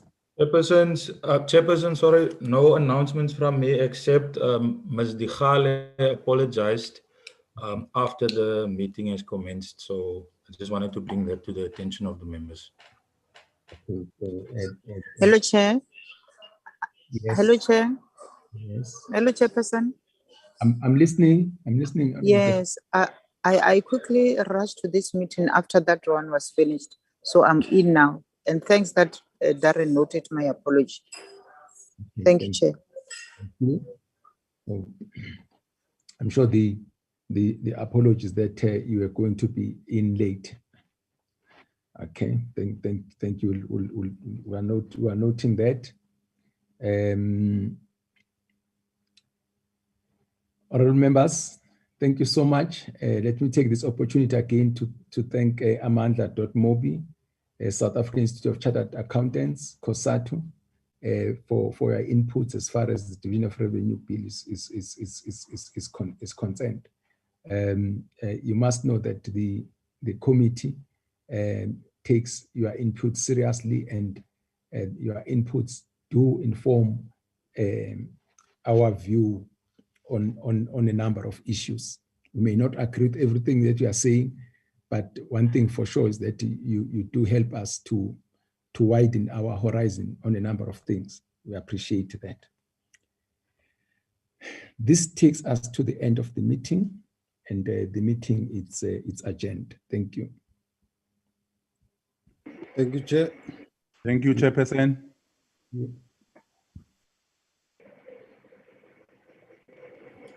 Thank you, Chair. Hey, thanks, Chairperson. Thank you, Chairperson. Thank you. Thank you.